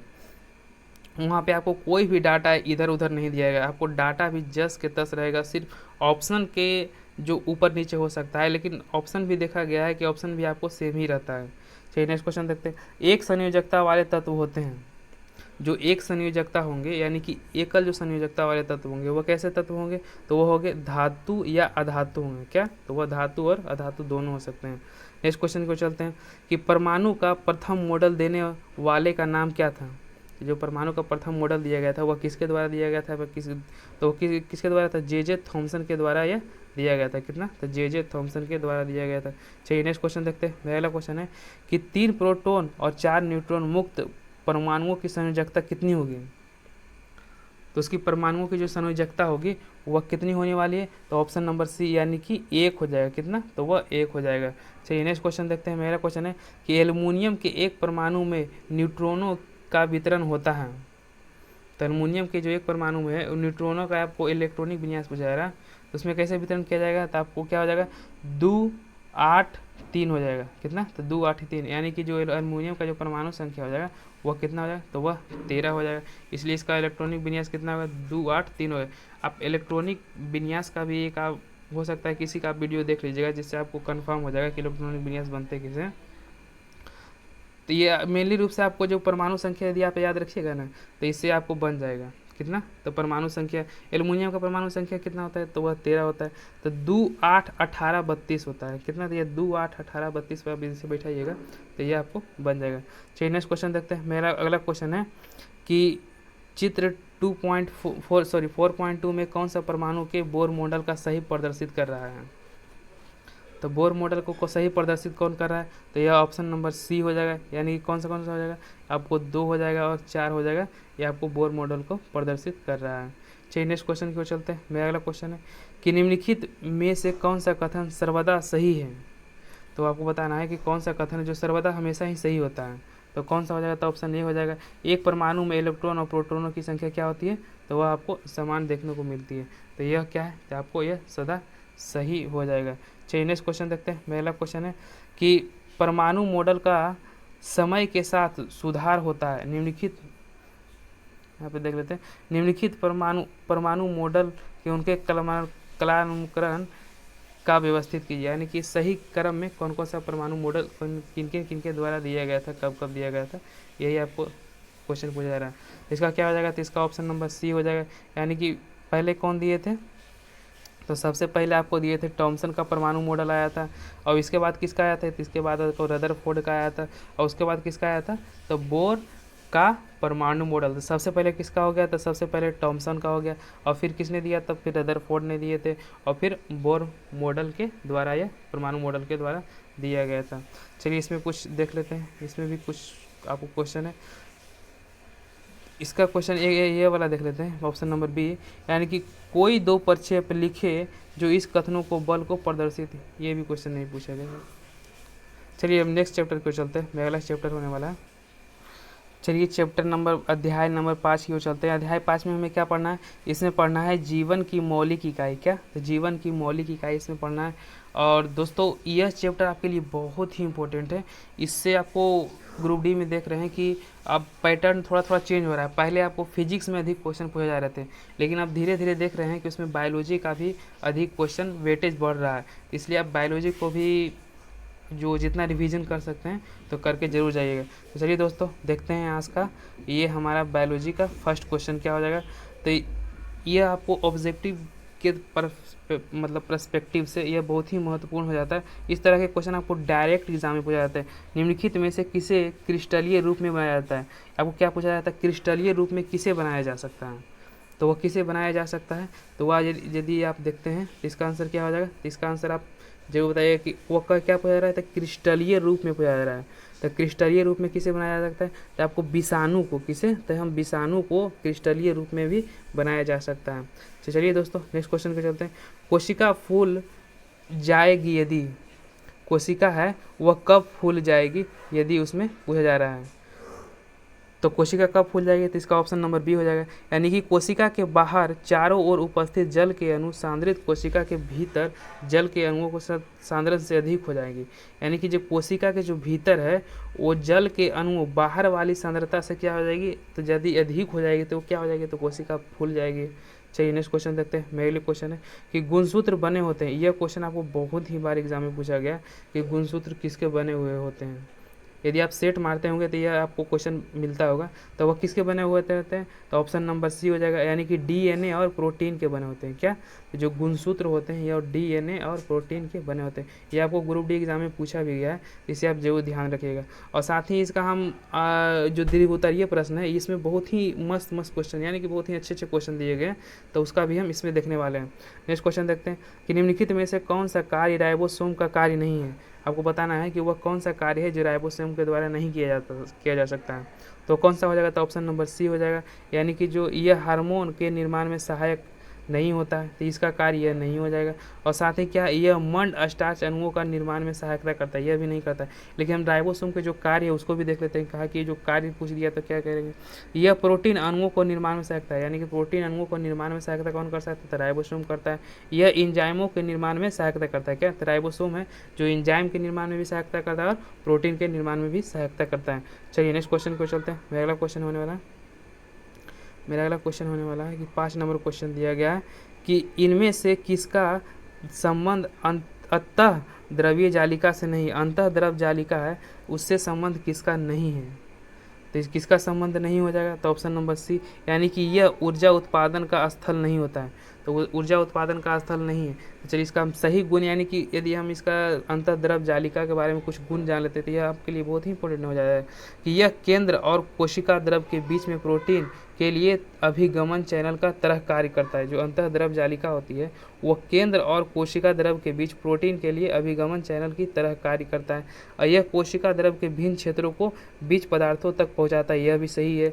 और यह कोशिका के कुछ जीव रासायनिक क्रियाओं को स्थल भी करता है। यानी कि कुछ जो जीव होते हैं उसके रासायनिक क्रिया स्थल में भी जलिका द्रव क्या होता है, तो यह भाग लेता है। तो इसके यह क्या गुण हो गए, तो इसका ऑप्शन नहीं पूछा जाता, इसका ऑप्शन क्या हो जाएगा, तो इसका ऑप्शन नंबर सी हो जाएगा। चलिए नेक्स्ट क्वेश्चन देखते हैं कि परासरण के कुछ अभिभाषाएँ नीचे दिए गए हैं, इन्हीं सावधानी से पढ़िए और सही परिभाषा को चुनिए। यानी कि विसरण का आपको परिभाषा पूछा जाता है कि विसरण का परिभाषा इसमें क्या हो जाएगा, तो यह क्या हो जाएगा, तो इसका ऑप्शन नंबर ए हो जाएगा। यानी कि जो अर्ध परामर्श झिल्ली होती है होकर जल के अणु का अधिक सांद्रण वाले क्षेत्र को निम्न सांद्रण वाले क्षेत्र की ओर जाना, ये क्या कहलाता है? परासरण कहलाता है। यानी कि जो अधिक सांद्रण वाले क्षेत्र को निम्न सांद्रण वाले जो क्षेत्र की ओर जाते हैं उसे हम क्या कहते हैं? तो उसे हम परासरण कहते हैं। परासरण मतलब फैलता है, यानी कि निम्न से अधिक की ओर जाएगा तो क्या होगा? तो वह फैलेगा। सॉरी, अधिक से निम्न की ओर जाएगा तब वो क्या फैलेगा। चलिए नेक्स्ट क्वेश्चन देखते हैं। मेरा क्वेश्चन है कि पादप कोशिका में द्रव संकुचन को किस तरह से परिभाषित किया जाता है? तो उसे हम किस तरह से परिभाषित करते हैं? तो इसको ऑप्शन नंबर बी, यानी कि अल्प क्या है? तो अल्प पराशरीय माध्यम में कोशिका द्रव को सिकुड़ना ही क्या कहलाता है? द्रव का संकुचन कहलाता है। संकोचन मतलब सिकुड़ना हो गया, संपीड़न मतलब ही क्या होता है? तो वह भी सिकुड़ना ही होता है। चलिए नेक्स्ट क्वेश्चन देखते हैं। मेरा क्वेश्चन है कि निम्नलिखित में से किसके चारों ओर एकल झिल्ली का आवरण होता है? इस तरह के क्वेश्चन आपको डायरेक्ट एग्जाम में पूछे जाते हैं, इसे जरूर आप 1 से 2 बार देखिएगा तो निश्चित आपको आप सोचिएगा कि हम एक बार में देख के एक शुरू बार पढ़ रहे हैं और एक ही बार में क्वेश्चन आ हो जाएगा, तो वैसा कोई बात नहीं है, वैसा आपको आधी नहीं हो पाएगा, आप वहाँ पे जाके और कन्फ्यूज हो जाएगा। तो वीडियो को आप जरूर 1 से 2 बार ज़रूर देख के जाइएगा, जिससे कि आपको कन्फ्यूजन भी कम होगा और क्वेश्चन भी कंफर्म हो जाएगा, जिससे आपको वहाँ पर कोई परेशानी नहीं होगी। चलिए नेक्स्ट क्वेश्चन देखते हैं कि निम्नलिखित में से किसके चारों ओर एकल आवरण पाया जाता है? क्या? तो एकल आवरण पाया जाता है। तो एकल आवरण किसके चारों ओर पाया जाता है? तो यह ऑप्शन नंबर बी हो जाएगा, यानी कि रसधानी के क्या? तो रसधानी के चारों ओर एकल आवरण पाए जाते हैं। इसीलिए हम हर एक क्वेश्चन को 2 से 3 बार पढ़ते जा रहे हैं, क्योंकि यदि कितना भी लोग होंगे कि कोई वीडियो को एक ही बार देखेंगे तो उनका तो अलग ही बात है, जो एक बार देखेंगे उनका भाई क्या करना। चलिए नेक्स्ट क्वेश्चन की ओर चलते हैं। मेरा अगला क्वेश्चन है कि गलत वाक्य को ढूंढे। तो गलत वाक्य इसमें कौन सा दिया गया है? तो इसका कौन सा हो जाएगा? तो ऑप्शन नंबर ए, यानी कि गोल्जी क्या है? उपकरण लाइसोसोम के बनने में शामिल है। यह क्या है? तो यह गलत बात दिया गया। तो गलत बात को हम याद रखेंगे नहीं रखेंगे, जो इसमें सही बात दिया गया है उसको हम याद रख लेंगे, जो कि यदि इस तरह का क्वेश्चन पूछा जाए तो सही होता है। केंद्र में माइटोकॉन्ड्रिया एवं लवक में डीएनए होता है। यह पॉइंट है कि केंद्र में माइटोकॉन्ड्रिया और लवक में डीएनए होता है, इसलिए अपनी संरचना प्रोटीन बनाने में समर्थ है। यानी कि इसीलिए क्या होता है कि अपना प्रोटीन संरचना यह बना पाता है। अब माइटोकॉन्ड्रिया की कोशिका को पावर हाउस कहते हैं। यह भी क्वेश्चन आपको देखिए पूछा जाता है कि पावर हाउस किसे कहा जाता है? तो माइटोकॉन्ड्रिया को हम क्या कहते हैं? तो पावर हाउस कहते हैं, क्योंकि इसमें एटीपी का उत्पादन होता है। तो यह भी क्वेश्चन आपको इस तरह के भी क्वेश्चन पूछा जा सकता है कि माइटोकॉन्ड्रिया को हम पावर हाउस क्यों कहते हैं? तो उसमें क्या होता है? तो उसमें आपको एटीपी का निर्माण होता है, इसीलिए हम क्या कहते हैं? उसे पावर हाउस भी कहते हैं। और साथ ही देखते हैं कोशिका द्रव का प्राद्रव भी कहा जाता है। क्या? तो कोशिका द्रव को प्राद्रव भी कहते हैं। देखिए यहाँ से कितना पॉइंट आपको क्लियर हो गया। चलिए नेक्स्ट क्वेश्चन पे चलते हैं। सही वाक्य को ढूंढना है। तो सही वाक्य को हम किस तरह से, कौन सा हो जाएगा? तो ऑप्शन नंबर ए हो जाएगा कि लाइसोसोम से भरे हुए एंजाइम रुद्रज अंतःद्रव जालिका यानी कि बने होते हैं। क्या? तो लाइसोसोम से भरे हुए एंजाइम रुद्रज अंतःद्रव जालिका से बने होते हैं। ये क्या? तो ये आपको सही हो जाएगा। चलिए नेक्स्ट क्वेश्चन की ओर चलते हैं। मेरा अगला क्वेश्चन है, क्वेश्चन नंबर क्या हो जाएगा? 11 का। कौन सा कोशिका अंग कोशिका के अंदर विषैले पदार्थ एवं औषधि ड्रग्स को आवेशी रहित करने की भूमिका निभाती है? तो कौन सा हो जाएगा? तो यह आपको हो जाएगा क्या? तो ऑप्शन नंबर सी, यानी कि चिकनी अंतःद्रव जालिका होती है, उस किसी भी विषैले पदार्थ को या औषधि या ड्रग्स को हो गया, उसे क्या होता है? अवसाहित रहित करने की मुख्य भूमिका, यानी कि उसे न्यूट्रल करने में मुख्य भूमिका निभाती है। कौन सा? तो चिकनी अंतःद्रव जालिका हो जाएगी दोस्तों। इसीलिए हम हर एक क्वेश्चन को 2 बार पढ़ते चल रहे हैं, ताकि आपको क्वेश्चन यहीं से याद होता चला जाए। नेक्स्ट क्वेश्चन चलते हैं कि कोशिका झिल्ली निर्माण के लिए आवश्यक प्रोटीन एवं लिपिड का उत्पादन निम्नलिखित के द्वारा किया जा सकता है।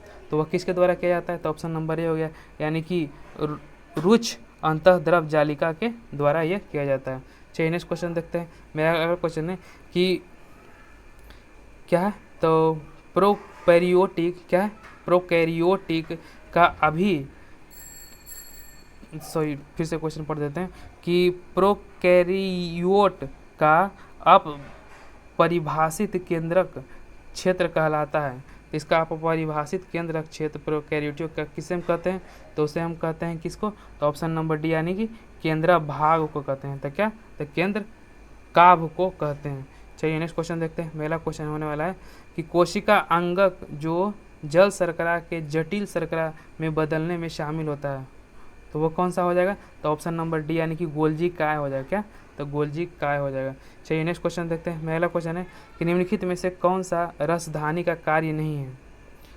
तो आपको कौन सा कार्य है जो रसधानी का कार्य नहीं हो जाएगा। तो ऑप्शन नंबर डी यानी कि गमन करना है, ये आपको रसधानी का कार्य नहीं हो जाएगा। तो रसधानी का कार्य क्या है यह देख लेते हैं। तो इसका कार्य आपको संग्रहण करना है, कोशिका की स्फूर्ति एवं दृढ़ता को प्रदान करना, यह भी रसधानी का कार्य होता है। और अपशिष्ट उत्सर्जन भी क्या होता है, यह आपको रसधानी का कार्य होता है। चलिए नेक्स्ट क्वेश्चन देखते हैं। पहला क्वेश्चन है कि अमीबा जिस प्रक्रिया के द्वारा भोजन प्राप्त करता है वह प्रक्रिया है। तो यह प्रक्रिया कौन सा हो जाएगा। यह क्वेश्चन आपके लिए बहुत ही इंपॉर्टेंट है, इसे जरूर याद रखिएगा कि अमीबा जिस प्रक्रिया द्वारा भोजन प्राप्त करता है वह कहलाती है। तो वह कौन सी प्रक्रिया कहलाती है। तो ऑप्शन नंबर बी यानी कि अंतः कोशिकता कहलाती है। क्या, अंतः कोशिकता प्रक्रिया वह कहलाती है। चलिए नेक्स्ट क्वेश्चन देखते हैं। निम्नलिखित में से किसकी कोशिका भित्ति सेल्यूलोज से नहीं बनी होती है। आपको नहीं पूछा जा रहा है कि कौन सा कोशिका भित्ति है जिसकी सेल्यूलोज से नहीं बनी हुई होती है। तो कौन सा हो जाएगा। तो जीवाणु के जो है ये आपको कोशिका भित्ति सेल्यूलोज की नहीं बनी होती। तो सेल्यूलोज के किसकी बनी होते हैं। तो हाइड्रिल का सेल्यूलोज का बना होता है। आम वृक्ष का जो कोशिका भित्ति होती है यह भी सेल्यूलोज की बनी होती है। कैक्टस का भी यह भी आपको सेल्यूलोज का बना हुआ होता है। चलिए नेक्स्ट क्वेश्चन देखते हैं। मेरा अगला क्वेश्चन है कि सिल्वर नाइट्रेट का घोल किस एक के अध्ययन में इस्तेमाल किया जाता है। तो सिल्वर नाइट्रेट का घोल किसके अध्ययन में जो प्रयोग किया जाता है। तो आपको ऑप्शन नंबर बी हो जाएगा यानी कि गोल्जी उपकरण का हो जाएगा। क्या, तो गोल्जी उपकरण का यदि आपको अध्ययन करना है तो सिल्वर नाइट्रेट का उसमें घोल प्रयोग करके उसमें कर सकते हैं। चलिए नेक्स्ट क्वेश्चन देखते हैं। मेरा अगला क्वेश्चन होने वाला है कि केंद्रक के अलावा वह अंगक जिसमें डीएनए पाया जाता है, यानी कि जिसमें केंद्रक के अलावा आपको डीएनए कहाँ देखने को मिलती है। यह भी क्वेश्चन आपको ग्रुप डी में पूछा जा चुका है। तो यह कहाँ आपको देखने को मिलती है। तो ऑप्शन नंबर सी हो जाएगा यानी कि वह माइटोकॉन्ड्रिया में। केंद्रक के अलावा डीएनए कहाँ पाया जाता है, तो माइटोकॉन्ड्रिया में पाया जाता है। नेक्स्ट क्वेश्चन देखते हैं कि निम्नलिखित में से किसको कोशिका का रसोई घर यानी कि उसे पावर हाउस कहा जाता है। देखिए हमने वहाँ पर डिटेल किया। देखिए यहाँ पे एक क्वेश्चन आप पूछा जाएगा कि नहीं। तो रसोई घर किसे कहते हैं। तो रसोई घर किसे कहते हैं, तो हरित लवक को कहते हैं। किसे, तो जितना भी आपको भोजन बनता है वो हरित लवक में ही बनता है। लेकिन माइटोकॉन्ड्रिया को किसे कहते हैं, तो माइटोकॉन्ड्रिया को पावर हाउस कहते हैं। क्या, तो माइटोकॉन्ड्रिया को पावर हाउस कहते हैं, लेकिन हरित लवक को क्या कहते हैं, तो आपको रसोई घर इसे कहते हैं। चलिए नेक्स्ट क्वेश्चन देखते हैं। पहला क्वेश्चन है कि कोशिका में लिपिड अणुओं को निम्न के द्वारा संश्लेषित किया जाता है। तो जो कोशिका में लिपिड अणुओं को निम्न द्वारा संश्लेषित किया जाता है, यानी किसके द्वारा वह संश्लेषित किया जाता है। तो ऑप्शन नंबर ए हो गया यानी कि चिकनी द्रव जलिका के द्वारा उसे संश्लेषित किया जाता है। चलिए नेक्स्ट क्वेश्चन देखते हैं कि नई कोशिका का निर्माण पूर्व स्थिति कोशिका से होने की बात किसने कही थी। तो वह किसने किसके द्वारा यह कहा गया था। तो ऑप्शन बिरचो के द्वारा यह कहा गया था। क्या, तो इसने क्या कहा था, तो पूर्व स्थिति कोशिका से बनने की बात कही थी, यानी कि कोई भी कोशिका है वो अपनी पूर्व स्थिति से ही बनती है। यह किसका कथन है, तो यह आपको बिरचो ने इसे कहा था। चलिए नेक्स्ट क्वेश्चन देखते हैं। मेरा अगला क्वेश्चन है दोस्तों, यहाँ पे आपको देखिए कोई इजी क्वेश्चन मिल गया कि कोशिका सिद्धांत द्वारा निम्न, यानी कि कोशिका सिद्धांत है वह किसके द्वारा प्रदर्शित किया गया था। तो किसके द्वारा प्रदर्शित किया गया था, यह तो सबको पता है। तो वह किया गया था आपको स्लाइडेन एंड स्वान हो जाएगा। क्या, तो स्लाइडेन एंड स्वान के द्वारा कोशिका का प्रतिपादन सिद्धांत यानी कोशिका सिद्धांत इसमें दिया गया था। चलिए दोस्तों यदि आपने हमारे चैनल को अभी तक सब्सक्राइब नहीं किया है इसे ज़रूर सब्सक्राइब कर लें और बेल आइकन को भी दबा दें, जिससे कि अगला वीडियो हम जब भी इसका पार्ट 2 अपलोड करें, और पार्ट 2 को हम किस तरह बनाएं कि उसमें आपको एक ही वीडियो में 6 चैप्टर से लेके 16 चैप्टर जिसमें दिए गए हैं उसको एक ही वीडियो में कंप्लीट कर दें, या फिर उसका 2 वीडियो लेके आप कॉमेंट बॉक्स में ज़रूर लिख के बताइएगा कि उसको हम किस तरह से बनाएं। जैसे आप कहिएगा वैसा हम इसको वीडियो बता देंगे। और दोस्तों आप लोग जितना शेयर कीजिएगा, जितना आप लोग इसे फैलाइएगा, उसका नेक्स्ट वीडियो हम जल्द ही अपलोड कर देंगे। यदि आपने इसे जैसा आपका रिस्पांस रहेगा उसी तरह का हम इसमें काम करने वाले हैं। तो चलिए दोस्तों, यदि आपने सब्सक्राइब नहीं किया तो इसे ज़रूर सब्सक्राइब कर दें और अपने दोस्तों तक भी शेयर ज़रूर करें, क्योंकि हम देख रहे हैं इसमें शेयर बहुत कम आता है। देखते हैं सभी लोग देख रहे हैं, देख तो बहुत लोग रहे हैं, इसमें शेयर और सब्सक्राइब बहुत कम ही लोग कर पाते हैं। तो जो लोग अभी तक शेयर सब्सक्राइब नहीं किए तो इसे ज़रूर सब्सक्राइब कर दें और बेल आइकन को भी दबा दें, जिससे कि हम जब भी इसका अगला वीडियो नेक्स्ट पार्ट लाएँ तो उसका नोटिफिकेशन सबसे पहले मिले और अपनी तैयारी को और बेटर करें और एग्ज़ाम में और अच्छा कर सकें। चलिए दोस्तों देखते हैं नेक्स्ट क्वेश्चन की ओर। मेरा अगला क्वेश्चन है कि प्रोकैरियोटिक कोशिका में दिखने वाला एकमात्र कोशिकांग है। तो जो प्रोकैरियोटिक में दिखने वाला एकमात्र कोशिकांग कौन सा हो जाएगा, तो ऑप्शन नंबर बी हो जाएगा, यानी कि राइबोसोम हो जाएगा। क्या, तो वह राइबोसोम हो जाएगा। और दोस्तों हम हर एक बार कर रहे हैं कि आप वीडियो को 1 से 2 बार जरूर देख के जाइएगा, क्योंकि आप सोचिएगा कि एक बार में याद हो जाएगा, तो एक बार में आपको याद होने वाला नहीं है, क्योंकि इसमें आपको नए नए क्वेश्चन दिए गए जो आपको कभी देखे भी शायद नहीं होंगे। तो आपको 1 से 2 बार देखिएगा तो आपको क्वेश्चन भी रिपीट हो जाएगा, आपको एग्जाम में कन्फ्यूजन भी कम मिलेगा, आप एग्जाम में अच्छा भी स्कोर कर सकते हैं, क्योंकि इसी से क्वेश्चन एग्जाम्पलर से आपको हर एक शिफ्ट में 3 से 4 क्वेश्चन देखने को मिल रहे हैं। इसे आप हल्के में मत कभी मत लीजिएगा, ऐसे ज़रूर देख लीजिएगा फिर से। तो इसीलिए कहते हैं कि चैनल को आप सब्सक्राइब कर लीजिए, क्योंकि यदि आप चैनल को सब्सक्राइब करके रखते हैं तो जब भी आप सर्च कीजिएगा तो सबसे ऊपर में ही हमारा वीडियो आपको शो करने लगेगा। यदि आप चैनल को सब्सक्राइब नहीं करते तो लाइक भी कर दीजिएगा, तो उससे भी आपको क्या होगा कि जब भी आप सर्च कीजिएगा तो मेरा वीडियो आपको वहाँ पर सबसे पहले मिल जाएगा। और आपको यूट्यूब पर कहीं भी देख लीजिएगा कि आपको इस तरह का 1 से लेकर 5 तक कोई भी एक वीडियो में कंप्लीट नहीं कराया है। तो हम सोचते हैं कि नहीं दोस्तों, आपके लिए कम समय है और आप कम समय में अधिक रिवीजन कर सकें, क्योंकि एग्ज़ाम के पहले आप जितना रिवीजन करके जाइएगा वो आपके लिए बहुत ही महत्वपूर्ण हो जाता है। इसे ज़रूर सब्सक्राइब कर लीजिए और लाइक भी कर दीजिए। यदि आपको वीडियो अच्छा लग रहा तो अपने दोस्तों तक भी 1-2 हर एक आदमी यदि 2 से 3 ग्रुप में शेयर कर देगा तो कितना आगे बढ़ेगा, और जल्द ही आपके लिए हम इसका नेक्स्ट वीडियो जल्द ही अपलोड कर देंगे। दोस्तों यदि आपने इसमें 200 प्लस लाइक कर दिया तो 2 से 3 दिन के अंदर में, तो हम आपको 1-2 से 2 दिन के अंदर ही आपको इसका नेक्स्ट वीडियो हम अपलोड कर देंगे, ताकि आप उसे भी 1 से 2 बार पढ़ के जाएं। चलिए तो नेक्स्ट क्वेश्चन की ओर चलते हैं। वह अंगक जिसमें कोशिका भित्ति नहीं होती है, तो वह कौन सा हो जाएगा, तो राइबोसोम में आपको कोशिका भित्ति नहीं देखने को मिलती है, तो इसका ऑप्शन नंबर क्या हो जाएगा, इसका ऑप्शन नंबर ए हो जाएगा। नेक्स्ट क्वेश्चन देखते हैं कि 1 माइक्रोमीटर होता है।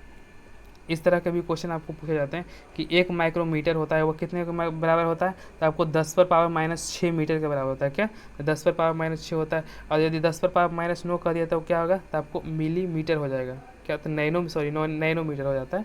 चलिए नेक्स्ट क्वेश्चन देखते हैं कि लाइसोसोम उत्पन्न होता है, तो लाइसोसोम है जो कहाँ उत्पन्न होता है, तो यह कहाँ होता है, तो आपको गोल्जी उपकरण से होता है। क्या, तो गोल्जी उपकरण से आप लाइसोसोम को भी बना सकते हैं।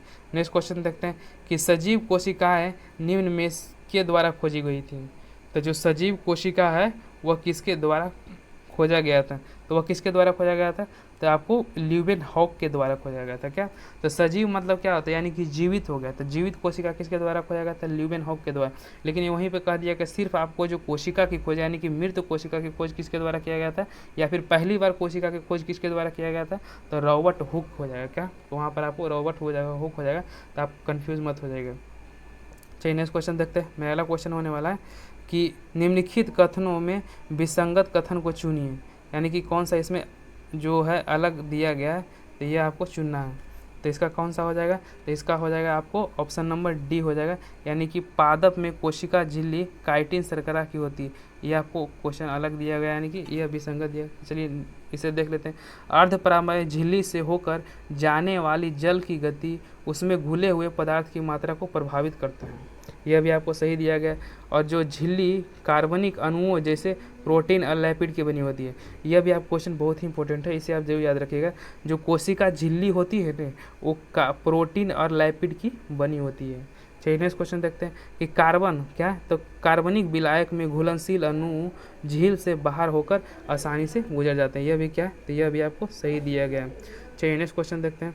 इसमें आपको लघुतरीय जो प्रश्न दिए गए ये बहुत ही इंपॉर्टेंट दिए गए 1 लाइनर के रूप में, इसे आप जरूर याद रखिएगा कि लाइसोसोम कोशिका को यानी कि स्वघाती थैली यानी कि सुसाइड बैग उसे क्यों कहा जाता है। यह क्वेश्चन आपके लिए बहुत ही इंपॉर्टेंट है। सब तो जानते हैं कि लाइसोसोम को यानी कि जो लाइसोसोम होता है उसे सुसाइड बैग यानी आत्महत्या की थैली कहा जाता है। उसे क्यों कहा जाता है ये आपको हम बता देते हैं।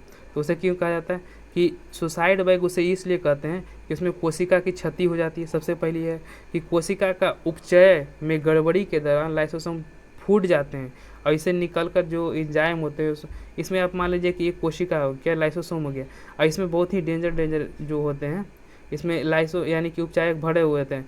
और यह क्या होता है, जब भी यह फट जाएगा तो यह क्या होगा, तो जितने जितने इसके आसपास है ना, ये सारे को क्या कर लेता है, कैप्चर यहाँ के जितने भी है वो इसको मृत कर देता है। यानी कि वो कितना फट गया तो यह क्या होएगा, तो वहाँ के जितने भी है उसे सबको मार देता है, इसीलिए क्या कहते हैं, इसे सुसाइड बैग कहता है। यानी कि जैसे ही फटा इसके जितने भी आसपास के अणु होंगे सब क्या होंगे, सभी मर जाएंगे, इसीलिए इसको सुसाइड बैग कहता है। चलिए नेक्स्ट क्वेश्चन देखते हैं। पहला क्वेश्चन होने वाला है कि आपको यह बताना है कि क्या आप इससे सहमत है कि कोशिका जीव का निर्माण इकाई है, तो क्या है। तो कोशिका की जो निर्माण इकाई होती है वो क्या होती है, तो सबसे पहले इसमें उत्तक अंग होता है, फिर अंग तंत्र होता है, फिर इसमें जीव बनता है, इसीलिए इसे कोशिका भित्ति कहते हैं, कोशिका कहते हैं। चलिए नेक्स्ट क्वेश्चन देखते हैं। मेरा अगला क्वेश्चन होने वाला है,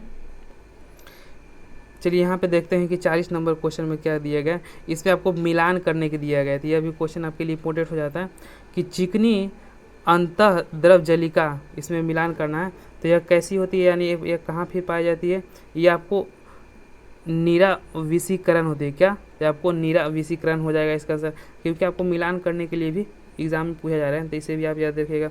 और लाइसोसोम को क्या कहते हैं, तो लाइसोसोम को आपको क्या कहते हैं, तो स्वात्मघाती या सुसाइड बैग भी से कहते हैं, पहले ही हमने देख चुका है। और केंद्र भाग को क्या कहते हैं, तो केंद्र भाग को हम क्या कहते हैं, तो इसे हम क्या कहते हैं, तो जीवाणु कहते हैं। कहाँ, तो उसे हम जीवाणु कहते हैं। क्या, केंद्र भाग को जीवाणु कहते हैं। नेक्स्ट देखते हैं कि खाद्य रसधानी क्या होती है, तो खाद्य रसधानी हम किसे कहते हैं, तो वह आपको कहते हैं अम्बीबा को। किसे, तो अम्बीबा को खाद्य रसधानी कहते हैं। और क्रोमेटिन सामग्री का केंद्रक होता है, जो क्रोमेटिन सामग्री का केंद्रक होता है वो कहाँ होता है, तो आपको केंद्रक में, क्या, तो यह केंद्रक में पाया जाता है। चलिए नेक्स्ट क्वेश्चन देखते हैं। मेरा अगला क्वेश्चन है कि आपको यह भी क्वेश्चन पूछा जाता है कि देखिए यहाँ पर भी एक 41 नंबर क्वेश्चन भी बहुत ही इंपॉर्टेंट है। इसमें जो आपको इंपॉर्टेंट क्वेश्चन दीर्घोत्तरीय में दिए हम उसको भी करा देते हैं ताकि आपको क्वेश्चन एग्जाम में छूटे ना। तो इसमें पूछा जाता है कि पादप के उन भागों का नाम लिखिए जिनमें वर्णक क्लोरोप्लास्ट, हरित लवक, क्लोरोप्लास्ट और वर्णक ल्यूकोप्लास्ट उपस्थित होते हैं। तो पुष्प यहाँ पर लिख दीजिएगा, यदि वर्णक क्या कहेगा तो क्लोरोप्लास्ट कहेगा, यानी वर्णक यदि लवक कहेगा तो वह कहाँ उपस्थित होता है, तो ये आपको पुष्प और फल में, क्या, तो पुष्प और फल में क्या होता है, तो वर्ण और लवक उत्पन्न होते हैं, उपस्थित रहता है। और हरित लवक कहाँ उपस्थित रहता है, तो पत्तियों एवं पादप में। क्या, तो पत्तियों एवं पादप में आपको हरित लवक उपस्थित होता है। और यदि कह दिया कि अवर्णी लवक कहाँ पाए जाते हैं, तो अवर्णी लवक पादप के जड़ में पाए जाते हैं। ये क्वेश्चन आप कहीं पे लिख लीजिएगा, फिर से हम आपको बता देते हैं कि वर्णक लवक कहाँ पाए जाते हैं। यह क्वेश्चन आता है एग्जाम में, आप इसे हल्के मत लीजिएगा कि वर्णक लवक कहाँ पाया जाता है, तो पुष्प और फल में पाया जाता है, यह भी लिख लीजिएगा। और हरित लवक कहाँ पाया जाता है, तो हरित लवक आपको पादप और पादप की जो पत्तियां होती है उसमें पाया जाता है। और यदि अवर्णक लवक कह दिया या अवर्णी लवक कह दिया तो वह कहाँ पाया जाता है, तो पादप का जड़ में पाया जाता है। कितना, तो पादप का जड़ में पाया जाता है। चलिए नेक्स्ट क्वेश्चन देख लेते हैं। मेरा अगला इंपॉर्टेंट क्वेश्चन यहाँ पर ये हो जाता है कि कोशिका का अभिगमन चैनल किसे कहते हैं। यहाँ आपको खाली स्थान दिया गया, ये आपको फुलफिल करना है। तो कोशिका का जो अभिगमन चैनल किसे कहा जाता है, तो यह अंतः द्रव जालिका को कहता है। क्या, तो अंतः द्रव जालिका यानी कि ईआर को कहा जाता है। नेक्स्ट क्वेश्चन देखते हैं कि कोशिका का पावर हाउस किसे कहा जाता है। तो कोशिका का पावर हाउस आप लोगों को पता है कि किसे कहा जाता है, तो माइटोकॉन्ड्रिया को कहा जाता है। किसे, तो माइटोकॉन्ड्रिया को कोशिका का पावर हाउस कहा जाता है। और कोशिका का पैकिंग और प्रेषित इकाई कौन सा है, यानी कि पैकिंग और प्रेषित इकाई है वो कौन सा हो जाएगा, तो आपको गोल्जी काय हो जाएगा। कौन सा, तो गोल्जी काय जो है आपको कोशिका का पैकिंग और क्या हो जाएगा, तो पैकिंग और प्रेषित इकाई हो जाएगा। ये सब आपको ऑब्जेक्टिव क्वेश्चन है। कोशिका का पाचक थैली किसे कहते हैं, तो कोशिका का जो पाचक थैली है किसे कहेंगे, तो आप इसे लाइसोसोम के कहेंगे। कैसे, तो लाइसोसोम को आपको कोशिका का पाचक थैली कहेंगे। और कोशिका का संग्रह थैली हम किसे कहते हैं, तो रसधानी को कहते हैं। किसे, तो रसधानी को आपको कोशिका का संग्रह थैली भी कहा जाता है। नेक्स्ट क्वेश्चन देखते हैं कि कोशिका का किचन किसे कहते हैं। अभी पहले हम लोग पढ़ाए थे कि जो कोशिका का भोजन है वह कहाँ पर बनता है, तो आपको हरित लवक में बनता है। कहाँ, तो आपको हरित लवक हो जाएगा। क्या, तो यह आपको हरित लवक हो जाएगा। चलिए नेक्स्ट क्वेश्चन देखते हैं कि कोशिका का नियंत्रण कक्ष कौन सा होता है। यदि कोशिका का यदि नियंत्रण करना है तो वहाँ कहाँ से नियंत्रण इसका होता है, कि सभी को अनुसार सभी को आज्ञा देना कि ये चीज़ वो चीज़ फलन ढकन जो भी करना है। तो नियंत्रण कक्ष किसको कहते हैं, तो केंद्रक को कहते हैं। किसे, तो केंद्रक को आपको नियंत्रक कक्ष कहा जाता है। तो चलिए दोस्तों, हमने 1 से लेके 5 चैप्टर तक जितने भी महत्वपूर्ण क्वेश्चन ऑब्जेक्टिव हो गया तथा जो लघुतरीय के कुछ महत्वपूर्ण क्वेश्चन बन सकते थे एग्जाम में उसको भी हमने देखा है। तो यदि आपको यह वीडियो अच्छा लगा हो तो इसे ज़रूर लाइक करें और दोस्तों तक भी ज़रूर इसे शेयर करें ताकि हमारा फैमिली और बढ़ा हो और इसी तरह का हम आपको रेगुलर वीडियो प्रोवाइड करते रहें। जो कि आपकी तैयारी को और भी मजबूत करे और अपनी तैयारी को और बेटर कर सकें। तो चलिए दोस्तों, अब मिलते हैं नेक्स्ट वीडियो में। तो दोस्तों आप बताइएगा ज़रूर, आप कमेंट बॉक्स में लिख के बताइएगा कि आपको एक ही वीडियो में 6 से लेकर 16 तक कंप्लीट करा दे या फिर उसका 2 पार्ट में बना दे। तो यह आप कमेंट बॉक्स में ज़रूर कमेंट कर दीजिएगा। और अभी तक आपने चैनल को सब्सक्राइब नहीं किया तो इसे ज़रूर सब्सक्राइब कर लीजिएगा, क्योंकि 1 से 2 दिन में आपको उसका भी वीडियो मिल जाएगा। यदि आप 2 से 3 4 दिन के बाद वीडियो देख रहे हैं, आपको निश्चित रूप में उसका हम प्लेलिस्ट बना देंगे, वहाँ पर आप जाके देख सकते हैं। तो चलिए दोस्तों, हम मिलते हैं नेक्स्ट वीडियो में। यदि आपने अभी तक चैनल को सब्सक्राइब नहीं किया है, इसे ज़रूर सब्सक्राइब कर दें, ताकि आप नेक्स्ट वीडियो जब भी डालें तो उसका नोटिफिकेशन सबसे पहले आपको मिले। चलिए इसमें देख लेते हैं कुछ और, यदि क्वेश्चन बनने लायक दिया हो तो उसे भी देख लेते हैं। इसमें कार्बन डाइऑक्साइड आता जाता है। हाँ, ये क्वेश्चन देखिए आपके लिए बहुत अच्छा है कि अम्बीवा अपना भोजन कैसे प्राप्त करता है। तो अम्बीवा है जो अपना भोजन कैसे प्राप्त करता है, तो यह आपको अंतः कोशिका यानी कि इंडोसेसिस के द्वारा प्राप्त करता है। क्या? तो अंतः कोशिका इंडोसेसिस के द्वारा यह प्राप्त करता है। चलिए नेक्स्ट क्वेश्चन की ओर देख लेते हैं। मेरा क्वेश्चन इसमें इंपॉर्टेंट क्वेश्चन भी दिए गए, तो उसे हम क्यों छोड़ दें, इसे भी हम पढ़ ही लेते हैं ताकि कोई भी क्वेश्चन आ सकता है। तो लाइसोसोम को कोशिका अपमार्जक क्यों कहा जाता है?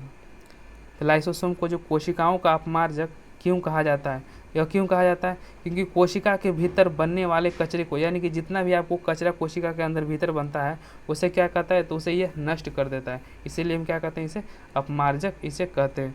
चलिए नेक्स्ट क्वेश्चन देखते हैं। मेरा क्वेश्चन है, क्वेश्चन नंबर ये देखिए 46 नंबर छूट गया कि पादप कोशिका के 2 ऐसे अंगों का नाम बताइए जिसमें अपने आनुवांशिक सामग्री और राइबोसोम विद्यमान होता है। यानी कि उसमें का अपना आनुवांशिक होता है और राइबोसोम भी उसमें विद्यमान होता है। तो उसे कौन सा हो गया, तो वो आपको माइटोकॉन्ड्रिया एवं लवक हो गया। क्या? तो माइटोकॉन्ड्रिया में आनुवांशिक सामग्री और राइबोसोम उसमें भी मौजूद होता है। चलिए नेक्स्ट क्वेश्चन की ओर चलते हैं कि कौन सा अंग अंगक कोशिका के अधिकांश गतिविधियों को नियंत्रित करता है। तो यानी कि हम अभी पहले ही बताए थे कि जो किसे कहा जाता है, नियंत्रक घर के रूप में किसे कहते हैं, तो उसे केंद्रक को कहते हैं। तो कौन सा कोशिकांग अधिकांश गतिविधियों को नियंत्रित करता है, वह किसके करता है, तो आपको केंद्रक के द्वारा ही नियंत्रित किया जाता है। निम्न प्रकार का लवक इसमें समान ही पाया जाता है। देखिए यहाँ पे भी एक क्वेश्चन हम आपको पहले ही बताए थे कि पादप के जो जड़ होता है उसमें क्या पाया जाता है। देखिए यहाँ पे हम जो बताएं, यहाँ पे क्वेश्चन पूछा गया कि नहीं, यानी कि इस रूप में ना कहो कि आप इस रूप में, यदि आप वहाँ पर समझ लेते हैं, यहाँ पे निश्चित रूप से उसे बना लेते हैं। तो पादप के जड़ में कौन सा पाया जाता था, तो वहाँ पर अवर्णी लवक पाया जाता था। क्या? तो इसमें आपको अवर्णी लवक हो जाएगा पादप के जड़ में। और जो पादप की पत्तियों में क्या पाया जाता था, तो यहाँ पर हरित लवक हमें बताया था। क्या? तो आपको हरित लवक आपको पादप के पत्तियों में, और पुष्प और फल में क्या हमने बताया था, तो पुष्प और फल में आपको वर्णक बताया था। क्या? तो वर्णक आपको कौन सा हो जाएगा, तो पुष्प और फल में हो जाएगा। तो इसे भी आप जरूर याद रखिएगा। नेक्स्ट क्वेश्चन देख लेते हैं। मेरा अगला क्वेश्चन है, मेरा अगला क्वेश्चन देख लेते हैं कौन सा इंपॉर्टेंट है। चलिए 52 नंबर क्वेश्चन देख लेते हैं, यह आपको लिए बहुत ही इंपॉर्टेंट हो जाता है। और 51 नंबर भी क्वेश्चन देख लेते हैं, यह भी क्वेश्चन आपको पूछा जाता है कि क्रोमेटिड और क्रोमेटिड क्या है, तो क्रोमेटिन, क्रोमेटिड और क्रोमोसोम में परस्पर क्या संबंध है, यह आपको बताना है। तो क्रोमेटिन क्या होता है, तो क्रोमेटिन गुणसूत्र को क्या कहते हैं, क्रोमेटिन करते हैं। लेकिन अर्ध गुणसूत्र को हम क्या कहते हैं, तो क्रोमेटिड अर्ध गुणसूत्र को कहते हैं। क्या? तो यदि अर्ध गुणसूत्र, यहाँ पे क्वेश्चन इस तरह का पूछा जा सकता है कि क्रोमेटिन मतलब क्या है, तो आप क्या बताइएगा, तो उसमें बताइएगा कि ये क्रोमेटिन क्या है, तो आपको गुणसूत्र क्रोमेटिन हो गया। लेकिन क्रोमेटिड पूछ दिया तो वो क्या होगा, तो वो अर्ध गुणसूत्र हो जाएगा। लेकिन क्रोमोसोम पूछ दिया गया कि क्रोमोसोम क्या है, तो यह क्या आ जाएगा, तो क्रोमोसोम है जो आपको अर्ध गुणसूत्र क्रोमेटिन से बना होता है। क्या? तो अर्ध गुणसूत्र क्रोमेटिन से यह बना होता है क्रोमोसोम। चलिए नेक्स्ट क्वेश्चन देख लेते हैं कि निम्नलिखित अवस्थितियों की स्थिति का निष्कर्षण निकालना है। तो आपको जब बाहरी मध्य की तुलना में कोशिका के भीतरी अधिकांश सांद्रण जल होता है तो उसे क्या कहते हैं, उसे बाह्य परासरण कहते हैं। यह भी क्वेश्चन पूछा जा सकता है कि जब बाहरी मध्य की तुलना में कोशिका के भीतर अधिक सांद्रता वाले जल होते हैं तो उसे क्या कहते हैं, तो उसे बाह्य परासरण कहते हैं। और बाहरी मध्य की तुलना में भीतर कम सांद्रता होती है, यदि भीतर कम हो जाएगा तो क्या होगा, तो अंतः परासरण कहते हैं। और जब कोशिका के अंदर और उसके बाहरी मध्य में जल सांद्रण क्या हो, तो समान हो, यदि कोशिका के बाहर और अंदर क्या हो, जल समान हो, तो क्या हो जाएगा, तो उसमें कोई परिणाम नहीं निकलेगा, यानी कि कोई इसमें देखने को कुछ नहीं मिलेगा, यानी कि परिणाम उसमें सेम हो जाएगी। तो चलिए दोस्तों, हमने इसमें 1 चैप्टर से लेके 5 चैप्टर तक जितने भी लघुत्तरीय और दीर्घोत्तरीय प्रश्न दिए गए थे सारे को हमने देखा, और इसका जितना मैक्सिमम हमसे बन सकता था हमने उसका सोल्यूशन भी किया, आपको समझाने का प्रयास भी किया। तो दोस्तों, यदि आपको यह वीडियो कैसा लगा हो, यदि आप इसमें कोई सुझाव देना चाहते हो तो आप कमेंट बॉक्स में लिख दीजिएगा। आप ये ज़रूर बताइएगा कि इसका जो नेक्स्ट पार्ट है, जो 1 से लेके 16 तक हम किस तरह का वीडियो बनाए, उसको 2 पार्ट में कर देगा, फिर उसे एक ही वीडियो में कंप्लीट कर दें। दोस्तों, यदि आपने चैनल को अभी तक सब्सक्राइब नहीं किया है तो इसे ज़रूर सब्सक्राइब कर दें, और लाइक भी ज़रूर कर दें, अपने दोस्तों तक भी इसे ज़रूर शेयर करें। तो चलिए दोस्तों, अब मिलते हैं नेक्स्ट वीडियो में, तब तक के लिए जय हिंद।